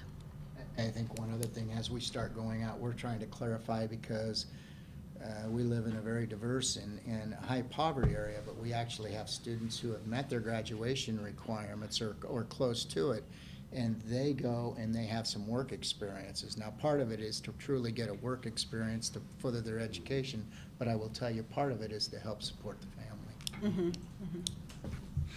There's another problem with this, Miranda, that we're talking about that doesn't have a solution, but maybe it's an awareness. Dawn, in getting a survey like this, has some help, but the superintendent, John Day, doesn't, and those districts are under-reporting. And so the very vital data that we need to create equity isn't coming forward. You know, in a lot of cases, the superintendent's also the high school principal and the personnel director and special ed program person. And COSA did a study, I'm gonna say maybe 5 years ago, based on all this reporting. And I think the number was 272 reports, federal, state, and other agencies during the year that a school district got to complete. And some of them have some, you know, pretty stringent parameters. But you take these people on the South Coast in the small districts, Southwest Oregon, Far Eastern Oregon, and you're looking at graduation classes of 2 and 5 and 10, and they just have a burden to do all the work. And I don't know how we ever get our arms around that, but every district has pretty much the same reporting requirements. I often wonder, maybe sometimes, Salam, this has been one of your suggestions, is for our ESDs to become a lot more involved. And I know in some school districts, even the ESD does the financials for the districts. Yes. And if there was some sort of way they could collaborate and have a collective impact to where it gets some help. Yeah, absolutely, if I may, Madam Chair. I think the ESDs are really the solution. And we've started this conversation with them. I met with the ESD superintendents 2 weeks ago, and I was really just candid with them to say we need to work together. We need to be seen as an extension of one another. We can't be in every corner of the state, but you are, and we need to use you to provide services and supports and resources to schools and districts. I can tell you that they're very engaged and motivated, and possibly we could even go to the legislature and come up with some kind of a strategy to even shore up their capacity to do this work. So I've made a commitment to continue to work with them. I think what's going to be really critical, though, is superintendents like Dawn and others also advocating for this system. Because quite honestly, we keep creating new systems and new structures within our system.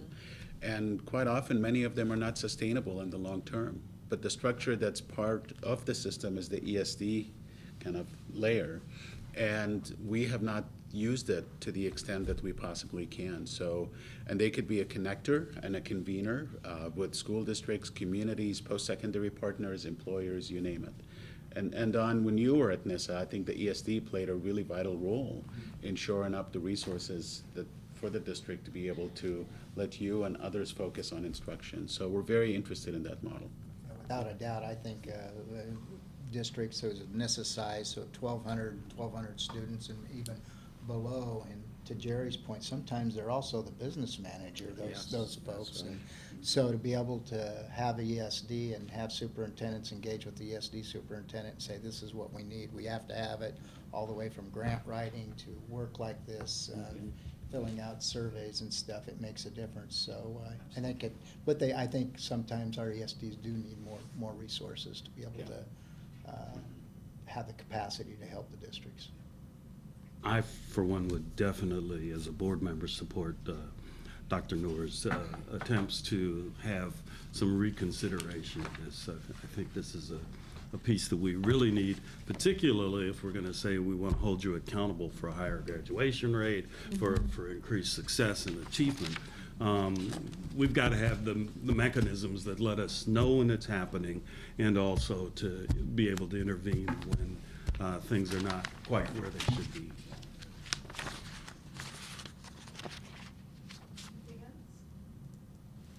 Anything else, Emily? Nope. No? Thank Okay. you. Thank you. Thank you. So now we have legislative update, is that also you? Oh, yeah, me and Jan.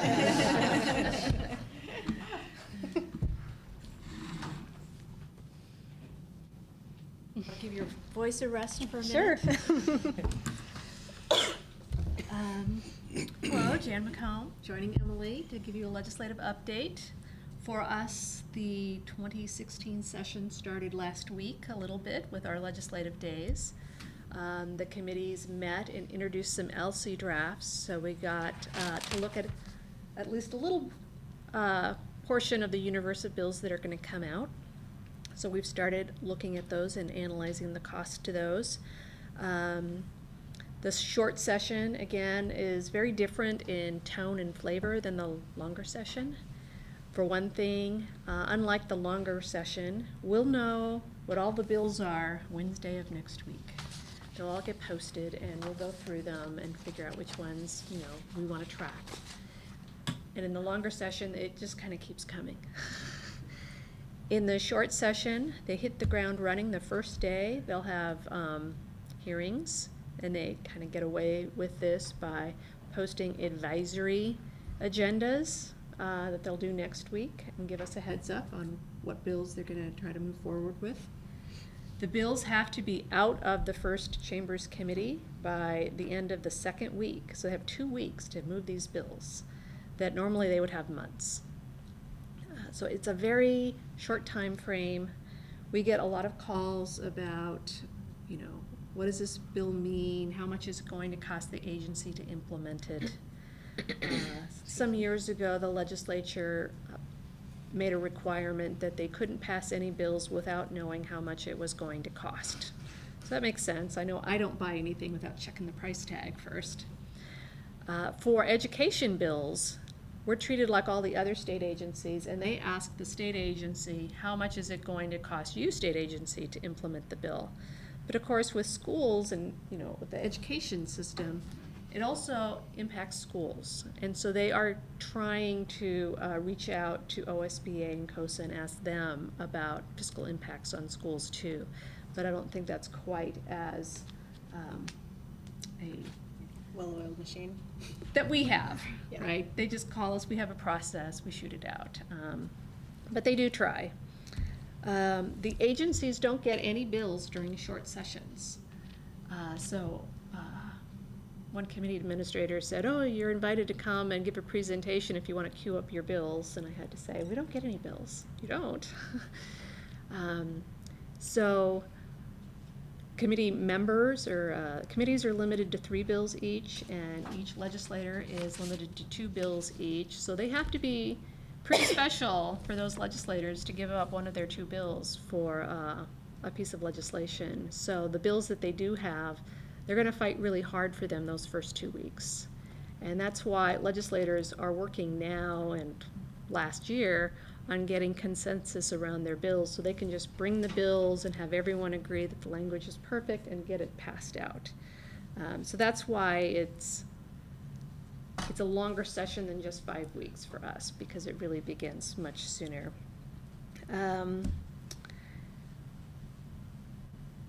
The constitutional deadline is March 6th, so that's the silver lining to the cloud, is that they have a limited amount of time to get this done. But it'll be an intense time for us in the department. When we come back to you March 3rd at your next meeting, we'll probably have lots to report. Right now, we don't have too much to report. Let's see, 1, 2, 3, 4, 5, 6, 7, 8. I've only seen 8 LC drafts so far, and we have started looking at them. LCs are legislative concepts that become laws, right? Mm-hmm. So they're drafts from Legislative Council, and they'll be dropped at the Secretary of the Senate's desk and the Chief Clerk's desk, and they'll turn them into bills. So those bills will get posted, like I said, next Wednesday. Mm-hmm. So it could happen that they don't get dropped. So, but I have heard rumors that there's lots of education drafts that have been drafted. And so time will tell if they all get dropped or not. Mm-hmm.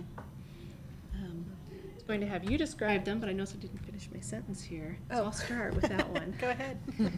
So Representative McLean has a bill draft that would direct the department to do a study of virtual charter schools. That's a topic that has come up before the board many times. And she's a longtime teacher, like 40 years, and from her perspective, she's just concerned about the way some of the virtual charter schools are run. So she would have us take a look at them.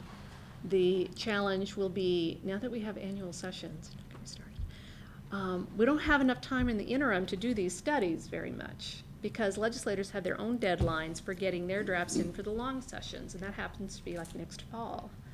And so this, we have a deadline to do this report, like I think it's in October.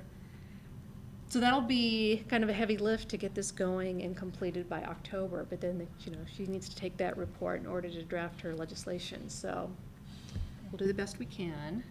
You want to talk about some of these others? Sure. Last session, there was the bill that allowed for kids in a sporting event, if somebody suspects that they have a concussion, instead of requiring that they go see a doctor, if there's a doctor on the sideline, they can send it back in the game, or a personal trainer. And this bill would amend that to say chiropractors and naturopaths also have the authority to send a kid back in the game. There's a legislative concept that would increase the funding level for charter schools to 95%. The minimum would be 95% instead of 80 to 95. It's 80 now for elementary, 95 for high school, I believe. You want to do As a that floor, one? they can always negotiate higher. Do those two, because you know Representative Wisnett is very concerned about kids in poverty, and he's drawing a parallel between kids in poverty and English learners. And so there's a group that's looking at expenditures. How do schools spend their extra weight for English learners? He would like to also do that for kids in poverty. The challenge is we don't track kids in poverty the same way, and schools aren't allowed to know who kids in poverty are. And so it's a laudable goal. We just don't know quite how we would do that. Senator Gelser, you might recall that her district has several schools that have 50-year seniors. So the senior in high school, they have all their credits to graduate, and then the high school, sends them to community college to get a year of community college under their belt, paid for with state school funds. So the K-12 dollars are being stretched an extra year. And her districts have been very creative, and they're helping a lot of kids in need who really benefit from this extra counseling and help that they get. But if all high schools started to do this, then that would really drop the amount of the state school fund, and in fact would ironically probably drop her own district's state school fund amount as well. And so there was a bill last session to phase those out, but gave her a window of time to come up with a solution. And so she has a bill draft that she thinks puts sideboards on who can do this, and that'll be a point of discussion for the next 2 weeks of session. We'll see if that flies. I can do these ones. So there's a concept that would allow speech language pathologists who are PERS retirees to come back and be employed full-time by a school. This is currently allowed, but the law sunsetted, so they need to basically extend the sunset. There's a real shortage of speech language pathologists who are working in schools. Beaverton, Hillsborough school districts are considering a land swap. And the current interdistrict transfer rule doesn't allow you to consider the geography of a kid when giving priority for an interdistrict transfer. And so this bill would allow basically to say, you kid, once this land swap happens, you can continue to go to your school if you want to. So it's a one-time fix. And it wouldn't just apply to the Beaverton Hillsborough School District, but to anywhere where this sort of land swap happens between districts. Representative Doherty has a concept that is looking at beefing up the laws around bullying and harassment, especially with respect to LGBT and transgendered students. Currently, the law says that if there is a complaint of bullying, it goes to the local school district. The local school district does that. Their only appeal to us is to see whether their policy that the school district has complies with the state law. And so I look at their policy and I say, yeah, it complies with the state law, but I don't actually look at what happened or how the district responded to that student's complaint. So this is an attempt to give us a little more enforcement authority and to do some tracking of data relating to bullying incidents. And then, do you want to do that one? 'Cause I don't know that one very well. The last legislature, or maybe the one before, created a school safety task force, and one of their recommendations was to re-up the school safety the hotline tip line. And so it is moving from the Department of Justice over to the state police. There was some talk about us running it, and so we'll see whether they approach us about us running it. We are receiving an update right after you guys are done from the school safety task force. So. That's really all we have so far. Yes. So I'm going to ask you to go out on a limb here. There were was it more than 3,000 bills introduced in the last year's session, making it very difficult for us to even track. I think we had almost 300 education bills. With this winnowing down process, is there likelihood of being able to focus in on the ones that are the most pertaining to what we're here for, which is student success and the operation of public schools? Do you think this is going to be an effective, I won't call it screen, I would never do that for our legislative colleagues, but a way of being able to focus on where our problems and need areas are? Well, Emily, interrupt me if I start rambling. I guess everybody sees different problems. And so what's really important to one legislator is a complete non-problem to another. And so a lot of times what we see in these short sessions is a bill that they couldn't get passed in 6 months, they bring back and try to get passed in 2 weeks.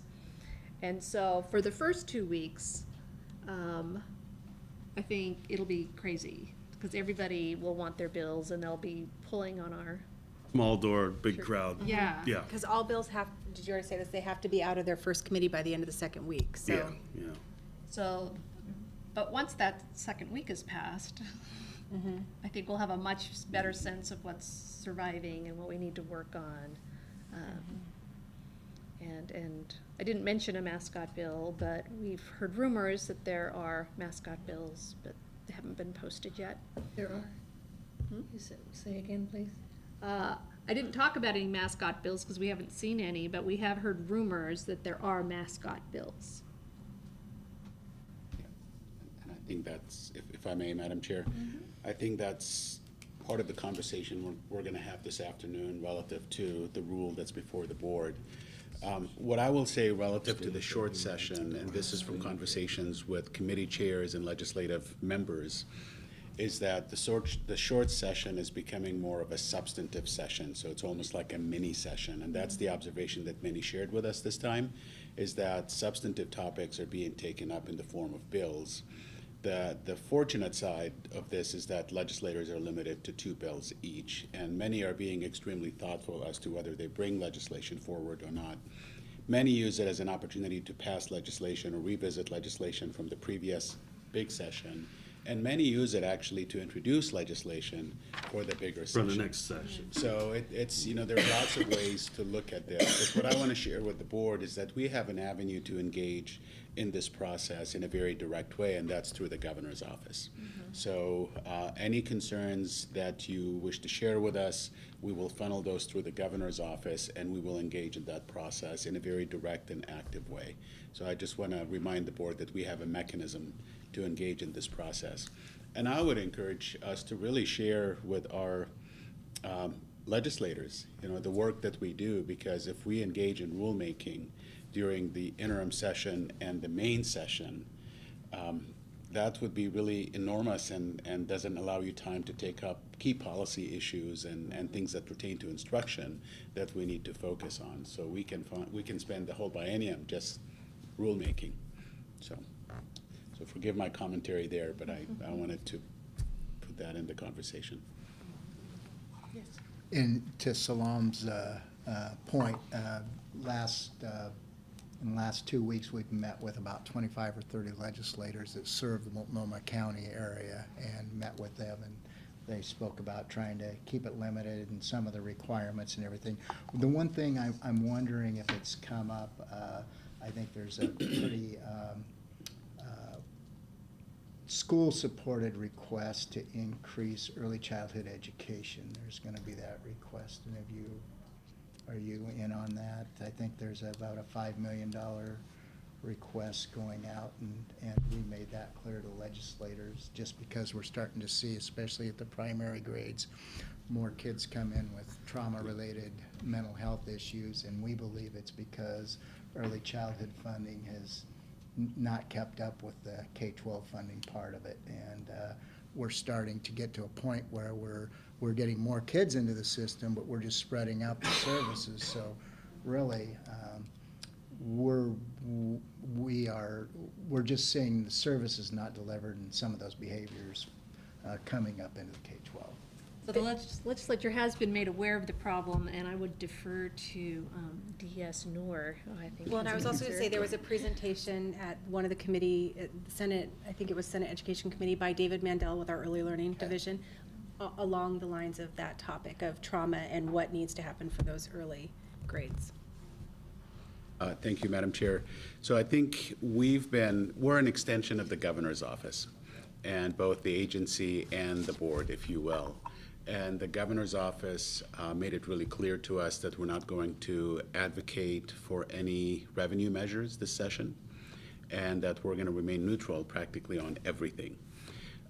We did go to the legislature. We've been lobbied heavily by school districts and ESDs and other providers relative to this need, and it's a serious need. There are not enough resources to support students that have been identified in need of additional services. And the reason we have more students that are eligible is because of the coordinated care providers that are identifying those students. So we've improved the process for identifying students that are in need of services, but we have not provided the adequate resources to accommodate that. So we have not taken a position on that request. Rob Saxton and others made a presentation to the legislature back in November. Ozzie Rose, on behalf of the ESDs, has been advocating for additional funding. We have not taken a position on it, and we do not intend to take a position on it. We submitted a request to Ways and Means, not for additional funding per se, but we reported back on 3 areas. Actually 4. One is a other fund limitation.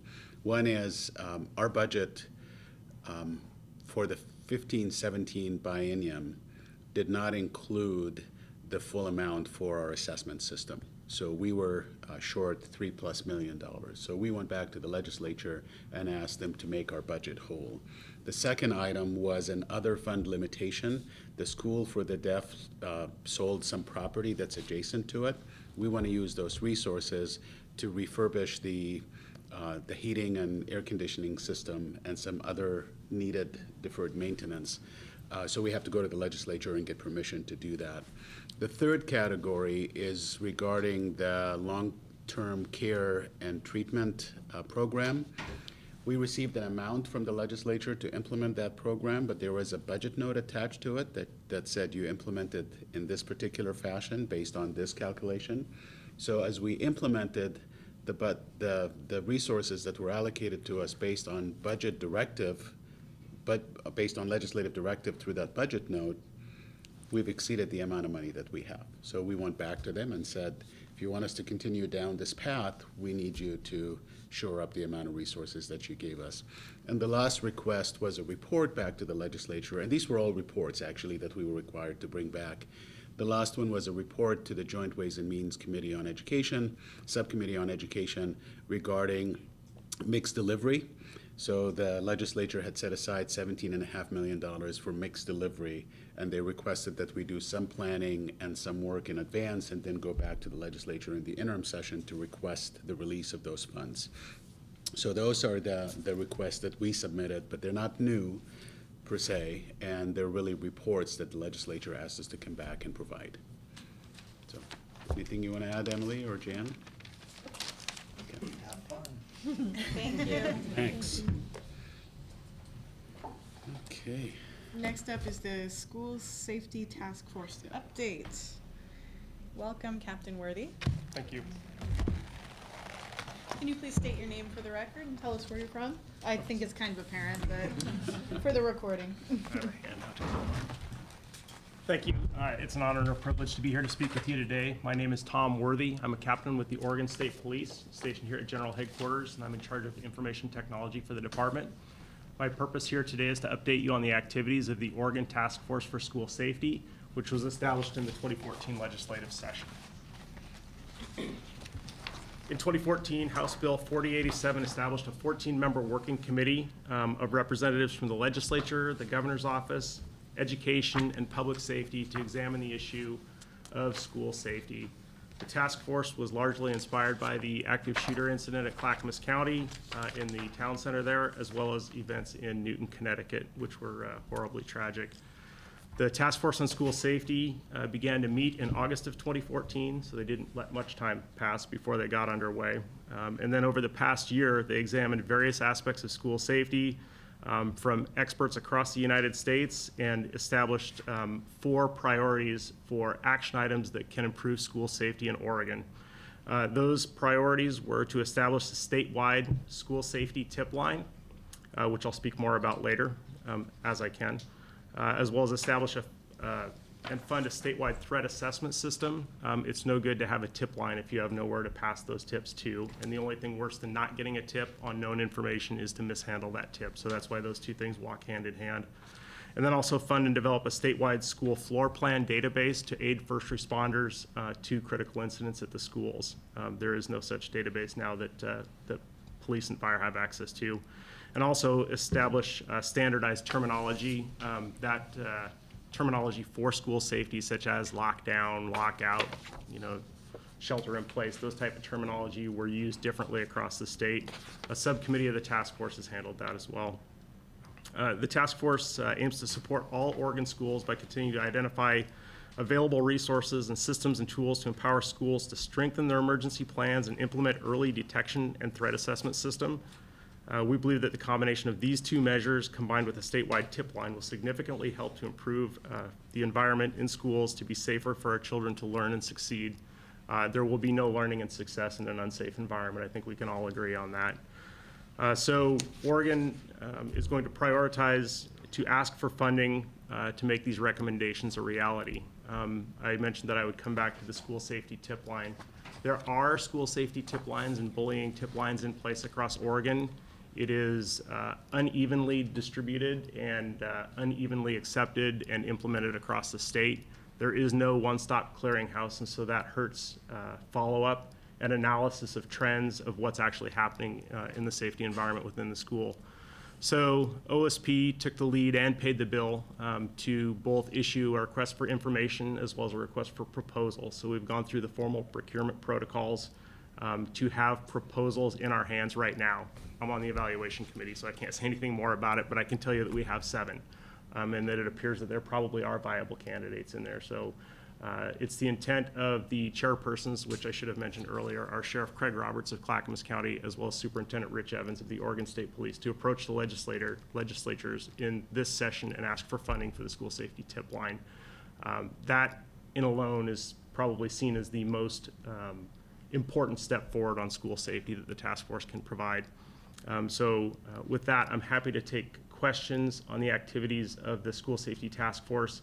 It's meant to be inclusive, and the meetings are held in Salem.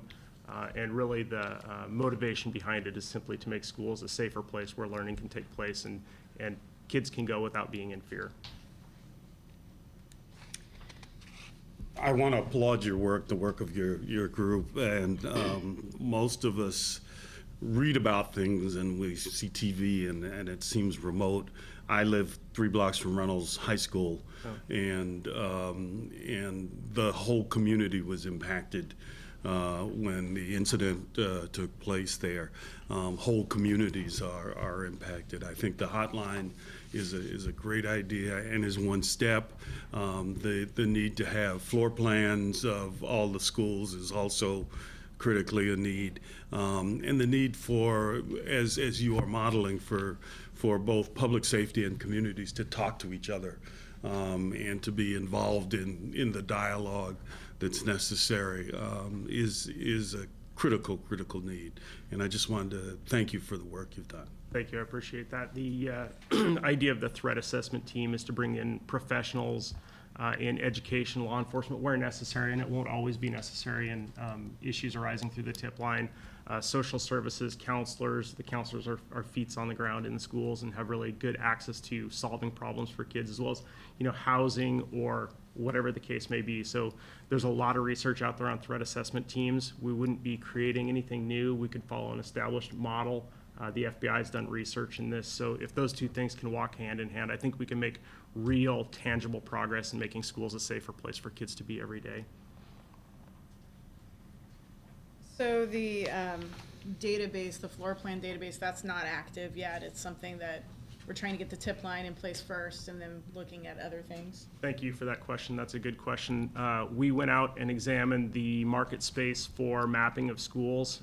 Washington's done it. It took them 10 years and millions of dollars. The initial numbers that we got on that were quite simply unattainable. Well, let's put it this way: it's attainable if there was sufficient funding and will, like anything. However, they're going to explore some new avenues by partnering with some of our federal partners who might have some assets available that could help us in that and get a level of accessibility to that information that might be sufficient. So. It's with Homeland Security, and there's a possibility that we might be able to in-run that and do it at a much more affordable price. Nothing's free. It takes time and effort and update and cooperation of the school people too. But we want to examine that closely and make sure that we get the best return on investment that we possibly can. Is the cost associated with like the mapping or the databasing that is so high? Everything? It's both. So Oh, wow. it's a big lift to both create the database, the graphical user interface, as well as go out and actually get your floor plans, photograph, do 360 photography of gyms and classrooms and hallways and all that. It's just a really big lift. There's a lot of schools out there. Madam Chair, if I may underscore a couple of things that the captain shared with us that I think specifically, this is great work. I think it adds tremendous value and helps increase the safety of our students, which is our first and foremost concern in education, of course. But the tip line and the threat assessment component are really, really critical. I worked in a district where we had a fairly sophisticated threat assessment framework, the Salem-Keizer School District. Yes. So this plan actually borrows from that practice. So it's based on practice, it's based on things that we know are working in schools. But we know for a fact that we have many schools and districts around the state that don't have that capacity, don't have access to those types of resources. So this makes that accessible statewide, and it systematizes it, it gives it consistency. So when we have incidents, hopefully we'll never have them again, but in the event that there is an incident similar to the one that happened at MQA, there is a process that you utilize and the community has access to it. And that's going to be immensely helpful for schools and districts to know that there are resources they can access and community partners that they can work with to support students and the school. Again, God forbid that any of that is going to happen, but at least we have a way to deal with it. Yeah, I just want to applaud you, and I think something that's coming at us, and I'm looking at you and your incident that happened at Reynolds. Thank goodness there were some SRO officers there, and just with the shortage of police officers, whether it's in the sheriff's department, city department, state police, that we're starting to see. And, we're starting to see school resource officers removed from schools, and I think it's going to be one of the biggest tragedies that we'll see, because having those boots on the ground, and not only for that, but I think they're educational to our students, and they develop those relationships, that there's a lot of things that are stopped. I think in addition, we do need a hotline also, but at some point, I would hope that the state, we need to reinvest in our public safety folks. So to comment on that, just one of the things that we've learned through our work at the School Safety Task Force is that something like 77% of the time, according to the Secret Service, before an event of, say, a school attack occurs, there's been this term called leakage going on, where the person's been expressing in one way or another, either be online or to their friends, and somebody knew. So if we want to avoid tragedy, we need to swim this upstream and get to it before it happens and offer the services. And it not only saves the victims, but it saves that student as well, because they're at a vulnerable place in their life, they're misguided, they probably have mental health issues going on, and we can save not only victims, but also the perpetrator's life as well, if you think about it that way. Hampton Worthy, it probably wasn't the role or the responsibility of the group, but I was wondering, did anything come up during the deliberations of putting this report together about gun safety issues? The whole idea of trying to keep the wrong people from being able to obtain firearms that they use for the wrong purposes. Yeah, that's an ongoing conversation that we have at the state police in particular. As you probably know, we run the statewide gun check hotline, and those are conversations that are ongoing. So within the context of the School Safety Task Force, we know that frequently guns that are used in these type of attacks are legally obtained. And so background checks and other interventions like that might not necessarily have prevented it. It's a very hot button issue when you start talking about guns, gun rights, accessibility of them, and what's a legal gun and what isn't. The task force is aware of it. They're leaning on the sheriff and the superintendent as subject matter experts there. But that is a much broader question than just school safety. And in terms of school safety, they wanted to drill down to factors and causational things that actually affect what goes on day to day and try and preempt those attacks. So it's been considered, but it's a much larger question. We're doing difficult and important work. Any other questions?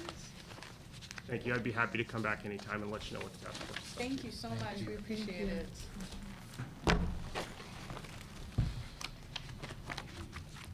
Right.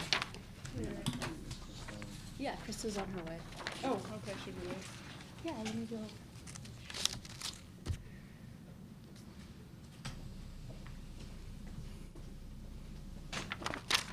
If you haven't tried the pastry, it's as good as the breakfast. And Samuel, I cannot have mine because I'm fasting, so I'm gonna bring it over down this side of the table. I tried to entice Bring it Jerry. over here. He said he's had Oh, his no, I'm good. I'm good now. I'm gonna put it here and tempt you. Okay. There's I always may the pass after. this to the audience. Today for whatever doctor. Maybe just a little bit early, but you're rolling. girl. Yeah, well, I actually have to leave at 4:15, so I'm really sick today. Oh, are you nervous? I am nervous. My, So Krista's here. Okay, so we should. No.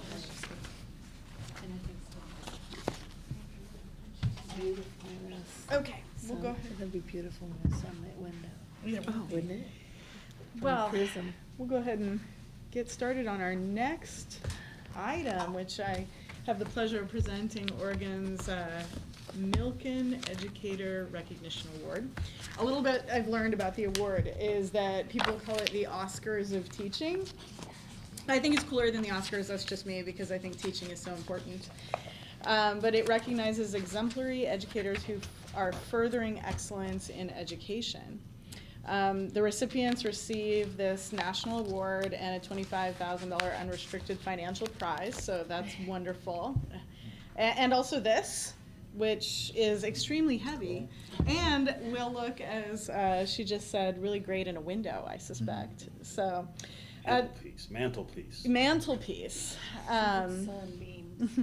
So this year's recipient is the 77th recipient of the award since Oregon joined the program in 1990. And it joined a network of more than 2,600 K-12 educators from across the country. So this year's winner is Ricardo Larios. Is that you, sir? Come here.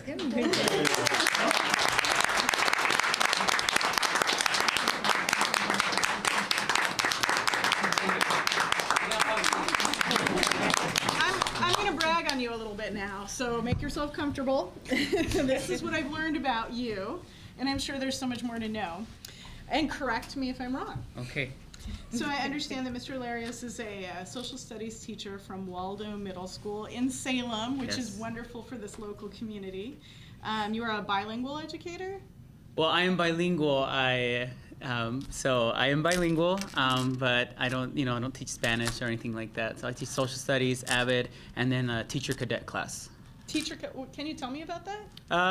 It's a class that we get kids to consider education as a career. We explore, we introduce them to the concept. They work with others, they mentor younger students, and they learn different skills. They learn about themselves. They learn how to communicate. They learn how to plan. And just get them to consider and say, hey, I could be a teacher myself, especially since there isn't a lot of minority teachers or males, and so this program kind of helps at least plant the seed for that. Well, if you are making educators in your image, we will be very happy. Yes. So I understand that your parents emigrated from Mexico, and you're also the first college attendee in your family? Yeah, first high school graduate, first to graduate from college. I was the first one in my family to be born in the United States. My dad came from Mexico. He's back there. So I'm 33, so he's been here 34, 35 years in the United States. So yes. I saw a lot of people come in. Family members of this guy, stand up. That's my mother-in-law.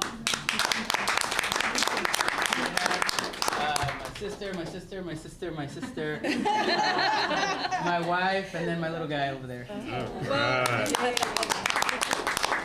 All those sisters, you never got much use of the bathroom growing up. No, it's okay. I do have two older brothers, but one lives in Seattle, and my younger brother, well, I don't know what he's doing right now, so I don't know, probably home somewhere. To make a great educator requires a great family to support him, so thank you all as well. Yes, yes.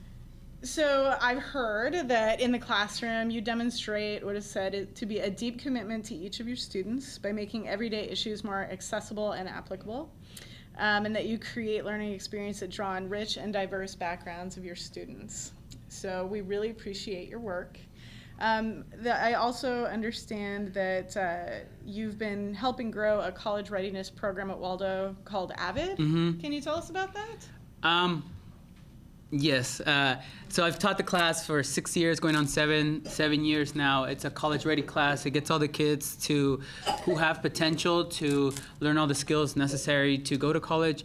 And I think the number one reason why I like that program so much is because I wish I would have been in the program. And I think there's a lot of kids in our communities, especially in the Latino communities or communities of color, where there's lots of kids who are very intelligent, very smart, very hard, and they want to do the right thing, but for whatever reason they don't. And I think AVID helps to say, hey, you can do it. This is the way you do it, and it's kind of like the guide on the side, the mentor for those kids to do that. So that's why I like that program so much. A program like that is so important at a school like Waldo. Mm-hmm. I understand it's 95% free and reduced lunch students. Yeah, we got a lot of that going on. And 60% speak a language other than English. Yeah, and what makes it more unique is that it also houses the Newcomer Center, so kids who don't know a drop of English from all over the world that are middle school age, they all go to Waldo. So our school is extremely diverse. The majority is Hispanic, Latino kids there, and I feel right at home, right there. Well, we appreciate all your work. Thank you so much. And you're supposed to say after I give you this that you're going to Disneyland, okay?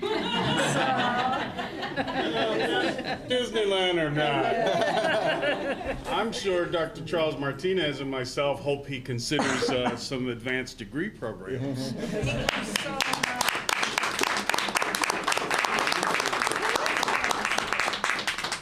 Photo op. Come on. Yes, Yeah, come on that'd be up. good. I don't know if I can fit with the family. You have a lot of Yes. sisters. Miranda, you with the family. Make it work. Yeah. We'll make it work. We're so used to having. Come on. And little guy up front. Oh, yeah. So which sister's birthday did he remember? Oh, she's not here. She's at McKay right now. One of his sisters' birthday.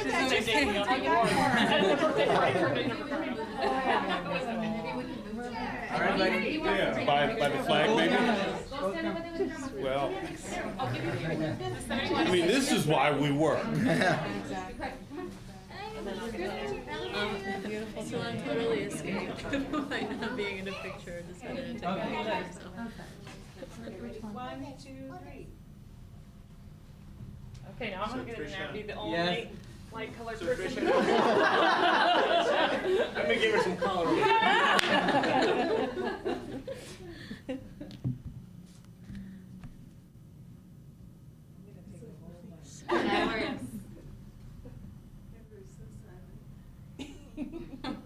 Well, when you're posing for pictures. Again, thank you. Thank you for having me. Brenda. Principal and assistant principal in Walden Middle School. Thank you for having me. Thank you so much. Thank you for all your efforts. And I know that you guys have schedules and stuff, but I just wanted to say thanks to all of the people who kind of made this possible, all the people who kind of came before me. Because this isn't just for me.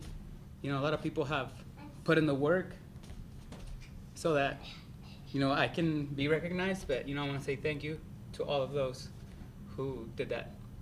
So.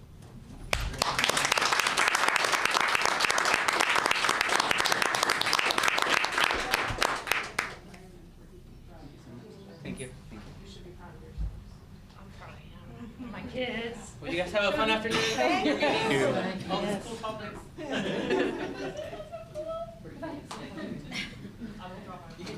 And with that, we're off to lunch. So that was the most fun thing we've done in a long time. Definitely. It's been a very active morning for you all. All right, I guess we can go ahead and break for lunch. Are we starting right at 1 or? Yeah, right at okay, 1, so yeah. we'll okay. Yeah, let's be diligent about getting back in here at 1 because we have people calling in.